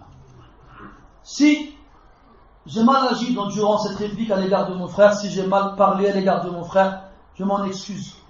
Peut-être que, à cause de mon caractère d'être humain, et du fait que j'ai été le principal touché dans cette affaire, ma colère et mon comportement, ma nature m'a poussé à dépasser les limites qui m'ont été imposées. Si c'est le cas, je m'en excuse. Et si Souleymane, tu écouteras ces paroles plus tard, je te demande pardon dans le cas où j'ai failli dans ce que j'ai dit. Et je le dis devant vous. Et comme je l'ai dit tout à l'heure, parce que j'ai reçu beaucoup d'appels ou bien de mails de frères qui cherchaient à me contacter pour venir s'excuser, c'est pas la peine. C'est pas la peine. Pourquoi? Parce que voir les gens s'humilier, c'est humiliant. Le seul devant qui on doit s'humilier, c'est Allah subhanahu wa ta'ala. Humilie-toi devant Allah azza wa jalla et demande-lui pardon à lui, pas à moi. Moi, je veux pas voir les gens s'humilier devant moi, je veux pas. C'est pour ça que je supporte pas voir quelqu'un mendier, parce que pour moi, c'est l'humiliation. Et c'est pour ça que je fais tout mon possible pour lui donner, même si c'est un menteur. Et après, Allah ta'ala est le juge. Vous humiliez pas en demandant pardon, c'est pas la peine. C'est tout à votre honneur, barakallahu fikum wa innamal a'malu binniyat. Et les actes ne valent que par leur intention, qu'Allah il vous pardonne et il vous récompense pour votre intention. La simple personne qui a regretté ce qu'elle a fait et qui a l'intention de me demander pardon, qu'elle sache que je lui pardonne. Par contre, je vais faire une exception. Et je demande à Souleymane, s'il veut que je l'excuse, qu'il me le demande. C'est le seul. Pas besoin de venir me voir à travers un audio, c'est tout. Et avant que moi je lui demande, c'est les qawa'id que nous on connaît, que nos savants nous ont enseigné, qui est de revenir sur son erreur. Comme il a lui-même dit, lors de son second audio, il a dit, nous les salafis, on revient dans le haqq, on revient dans la justice, on reconnaît nos torts. Quand soi-disant au départ c'était moi qui l'avais dit, et après c'était pas moi qui l'avais dit. Donc si c'est vraiment ton minhaj ya akhi al-habib, eh ben fais un audio et reviens sur tes paroles. سبحانك اللهم وبحمدك أشهد أن لا إله إلا أنت نستغفرك ونتوب إليك صلى الله وسلم وبارك على محمد وعلى آله وأصحابه أجمعين وآخر دعوانا الحمد لله رب العالمين وبارك الله فيكم. Attends, excuse-moi 2 secondes parce que j'ai oublié de dire une chose par rapport à un point important concernant la fameuse parole de Cheikh Wasiullah sur moi. Comme quoi il mettait en garde sur moi. On a appelé Cheikh Wasiullah, Habibahullah et Tab'an, on lui a parlé de ce qui a été dit, il est énervé, il s'est fâché. Et il a traité les gens qui ont dit ça de menteurs. Et, bien entendu, il a démenti cette version-là. On l'a enregistré, mais le son est très mauvais. Donc j'ai essayé d'appeler Cheikh hier et aujourd'hui j'ai pas réussi à l'avoir. On va l'avoir prochainement au téléphone, on va refaire un audio et on va vous le faire écouter vous-même. D'ailleurs, j'ai appris que la personne en question, et c'est marrant ça aussi, qui fait ça en ourdou, il fait un audio en ourdou, et il me dit, écoutez la parole du Cheikh, Habibi, moi je connais pas l'ourdou, je m'en avec l'arabe déjà, mais moi pas du ourdou dans les oreilles. Ala kulli hal, et après il dit, Cheikh il a dit. Et après quoi, un peu plus tard, il a dit quoi, finalement, je me suis trompé, c'est parce que Cheikh il a voulu dire. Pourquoi vous faites ça, les frères, pourquoi t'es fait afia, t'étais à l'abri, t'es épargné, ces choses-là, pourquoi tu mets ton pied dans le champ de bataille, et dès que tu prends un coup, tu dis, c'est bon, je me retire, c'est trop tard. T'as mis un pied dans le champ de bataille, reste à l'extérieur. Donc, pour vous faire comprendre que Cheikh Wasiullah, il a déjà été prévenu, il a démenti, et vous aurez bientôt l'audio. Et très prochainement aussi, vous aurez un audio de Cheikh Bukhari, hafidahullah, sur l'audio qui a été fait aussi. Ça arrive. Attendez, Inch'Allah, tabaraka wa ta'ala. Wa barakallahu fikum. أعوذ بالله من الشيطان الرجيم يا أيها الذين آمنوا اتقوا الله حق تقاته ولا تموتن إلا وأنتم مسلمون واعتصموا بحبل الله جميعا ولا تفرقوا واذكروا نعمة الله عليكم إذ كنتم أعداء فألف بين قلوبكم فأصبحتم بنعمته إخوانا وكنتم على شفا حفرة من النار فأنقذكم منها كذلك يبين الله لكم آياته لعلكم تهتدون